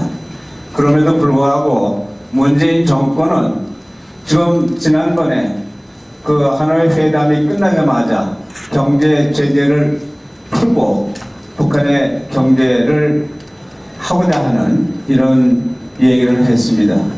그래서 지금 말씀하신 것은 북한의 핵에 대한 대응적인 전략만 가지고 말씀을 하셨는데 이 주사파 정권은 그 핵을 빌미로 해서 남한 정권을 낮은 연방제 통일이라든지 소위 북한에 대한 정권에다가 남겨주려고 하는 이런 의도가 아니고서는 지금과 같은 이런 정책을 나타낼 수가 없는 이런 상황인데 과연 문재인 정권은 지금과 같은 하는 행태가 이 남한을 우리 대한민국을 북한의 낮은 연방제 통일로 가기 위한 전략 전술이 아닌가 하는 생각이 드는데 이거에 대해서 말씀해 주시기 바랍니다. 전성훈 박사님하고 저하고 뭐 약간 이견이 있는 걸로 우리 사회자 전성훈 박사님께서 보신 것 같은데 사실 이견이 없습니다. 전성훈 박사님하고 저하고는 90년대 같이 공제를 해서 같이 발표도 같이 할 만큼 이 평화적 핵주권 문제에 대해서 많은 공감을 나누었던 우리 동료 학자이시고 나이로 봐서는 제가 좀 더 선배가 됩니다만 그런데 전성훈 박사님 그 의견을 제가 설명하면 자동적으로 플로우에서 두 분 말씀하신 질문에 대한 답도 될 겁니다. 제가 대선 후보급 정치인들은 핵무장 발언을 안 하는 게 좋겠다라고 얘기하는 이유는 지금 미국의 반확산 정책이 바뀌지 않은 상황에서 그 얘기를 발설하고 다니는 순간 미국의 정치인들을 다 적으로 만듭니다. 근데 지금 대한민국 앞에 있는 가장 시급한 사명이 뭡니까? 소위 대한민국을 사회주의로 바꾸려고 하는 그 좌파들의 기도가 있지 않습니까? 이게 지금 우리 한국에서 벌어지는 일이 보수와 진보의 문제라면 제 같은 사람은 아마 이런 활동을 안 하고 지금 아마 은퇴 생활을 하고 있었을 겁니다. 근데 이건 보수 진보의 문제가 아니라는 거 다 알잖아요. 이 좌파 대 우파의 문제잖아요. 보수 진보는 다 대한민국 헌법 체제를 다 존중하는 분들입니다. 정책에 대해서 좀 더 개방적이고 또 좀 더 전통적이다 그런 차이일 뿐이지만 좌파 우파의 문제는 그 문제보다는 많이 다르죠. 대한민국의 적재성과 헌법을 바꾸려고 하는 사람들과 지키려고 하는 사람들 간의 투쟁 아닙니까? 이거는요 선거를 통해서 대한민국이라는 정책을 만드는 사람들을 먼저 바꾸지 않고는 단 한 발짝도 나갈 수 없는 얘기입니다. 그 이후에는 지도자가 굳이 행부장 얘기를 입에 달지 않아도 됩니다. 그 지금 시각들 전문가들 다 알잖아요. 어떤 사람을 쓰느냐에 따라서 어떤 정책으로 가느냐 그거 다 지도자가 알아서 하면 됩니다. 굳이 이 대선급 후보에 속하는 비중 있는 사람들이 행부장 얘기를 해서 선거를 통한 정권 교체를 어렵게 만들 필요는 없습니다. 사실 뭐 저하고 같은 얘기고요. 두 분이 질문하신 내용에 대한 답도 제가 지금 드린 겁니다. 지금 우리가 할 수 있는 건 아무것도 없습니다. 예. 국민들의 현명한 선택에 따라서 어떤 사람들을 일꾼으로 만드느냐 그거 이외에는 지금 당장 할 일이 없는 겁니다. 예. 제가 그 문제를 다시 한번 강조를 드리고 우리 송 대표님 하신 말씀 중에서 약간 개념상으로 정리가 필요한 부분이 있을 것 같은데 조만간 북한을 핵보유국으로 인정할 수밖에 없을 것 같다고 말씀하신 것 같은데 사실은 이게 북한은 이미 핵보유국으로 어크나리지 됐습니다. 레코그나이즈가 된 겁니다. 그러니까 기술적으로는 핵보유국입니다. 그런데 우리가 정치적으로 얘기할 때는 억셉트 되지는 않았습니다. 억셉트가 되고 나면 핵을 보유한 상태에서 아무 나라한테 제재도 받지 않아야 돼요. 다 인정받는 거예요. 그러니까 이거 한국말로 하면 그게 같은 인정하다는 말이지만 영어로 하면 다르거든요. 그러니까 이미 어크나리지, 레코그나이즈는 조만간이 아니라 이미 된 겁니다. 2006년에 이미 된 겁니다. 그리고 정치적인 억셉트는 아직 안 된 거고 앞으로도 상당기간 안 될 겁니다. 그러니까 약간 개념 정리가 필요할 것 같습니다. 이사님. 뭐 사실 뭐 우리 인간도 살아가면서 외부의 도전은 아무리 힘들더라도 극복을 해주는 우리 집안 내부가 잘못되고 또 또 개인으로 봤을 때 내 몸에 병이 들면 방법이 없습니다. 두 분이 뭐 질문하신 게 다 뜻입니다. 우선 뭐 첫 번째로는 방법이 없습니다. 어떻게 하겠습니까? 그래서 오늘 또 얘기 나오시고 걱정하시고 그런 거 아닙니까? 지금 뭔가 방법이 있으면 그거 하겠죠. 그게 참 답답한데 뭐 저도 항상 참 마음이 무겁고 그런데 이게 오늘 어제 있었던 일이 아닙니다. 그 역사적으로 보면 우리의 위기를 우리 스스로가 해결한 적이 없어요. 임진왜란 그런데 이순신장은 이긴 것 같죠. 그렇지 않습니다. 사실은 이순신장은 그 자기 지역만 보호했을 뿐이지 강화조약은 누가 믿었느냐. 일본 도망가는 풍신수리가 죽었거든. 강화조약은 명나라하고 맺었습니다. 여러분들 독립문 뭐 어쩌고 그거 있잖아요. 일본으로부터 독립이 아니고 청나라부터 독립입니다. 청나라는 1636년부터 1894년까지 258년을 석국으로 지냈습니다. 우리가 해결했습니까? 아닙니다. 우리 독립, 8.15, 광복 우리가 했습니까? 일본 전쟁이 저서대 붙잖아요. 뭐 임시정부가 한 거 아닙니다, 여러분들. 6.25 우리가 했습니까? 전전 자체도 우리가 안 들어갔지만 실제 전쟁 수행도 우리가 안 했잖아요. 이게 저는 참 가슴 아프죠. 어쨌든 지금처럼 하면 우리는 진짜 또 그대로 반복되는 거 아니에요. 그게 진짜 가슴을 누르고 그러는데 여기 계시는 분들 뭐 정부한테 아무리 해가 안 듣는 건 다 하잖아요. 결국은 내가 바꿔야 돼요. 저도 뭐 좀 내가 할 수 있는 게 뭘까 해서 여러분들께서 각자 할 수 있는 일이 저는 있으리라고. 첫 번째 뭐 공부하셔야 돼요. 사실은 오늘도 오셨겠지만 핵에 대해서 뭘 알고 이걸 아셔야 되고, 그 다음에 여러분들 동료들하고 진짜 이성적으로 합리적으로 토론하셔야 됩니다. 서로 그냥 삿대질하고 뭐 이렇게 하지 마시고, 그 다음에 사실 젊은이보다 우리가 불리한 게 사실 나이 들 저도 마찬가지예요. 나이 들수록 내 틀리다 하는 말 듣기 싫고, 남하고 내 생각 다른가 도저히 못 받아들여요. 그러다 보니까 이제 노사가 어르신도 싸우는 겁니다. 이거 안 보이셔야 돼요. 그 전철관에서도 진짜 뭐 젊은이들 앞에서 자리 내놔라 이 안 하셔야 됩니다. 지 자리가 양파하면 좋은 거지만 내가 그 권리는 없잖아요. 그 다음에 모든 일에 젊은이한테 몸을 보여야 돼요. 그 다음에 집에 가서 자식들한테도 그걸 기술적으로 설득을 해 불러놓고 있는 거 내가 아버지가 이렇게 얘기하더니 안 듣나 이렇게 하면 안 되는 거예요. 어떻게든 간에 결과적으로 설득을 해야 된다. 그리고 우선 단장 하나 바꾸고 있어요. 이제 박근혜 대통령한테는 벗어나야 됩니다. 진짜 벗어나야 됩니다. 네? 그렇지 않고는 우리 보수가 뭉칠 방법이 없습니다. 그거는 역사에서 그렇게 끝났습니다. 이제 끝났습니다. 그거 어떻게 되돌리겠습니까? 이제는 미래를 봐야 돼. 한쪽 눈 다쳤습니다. 또 다른 한쪽 눈을 보호해서 가야 돼.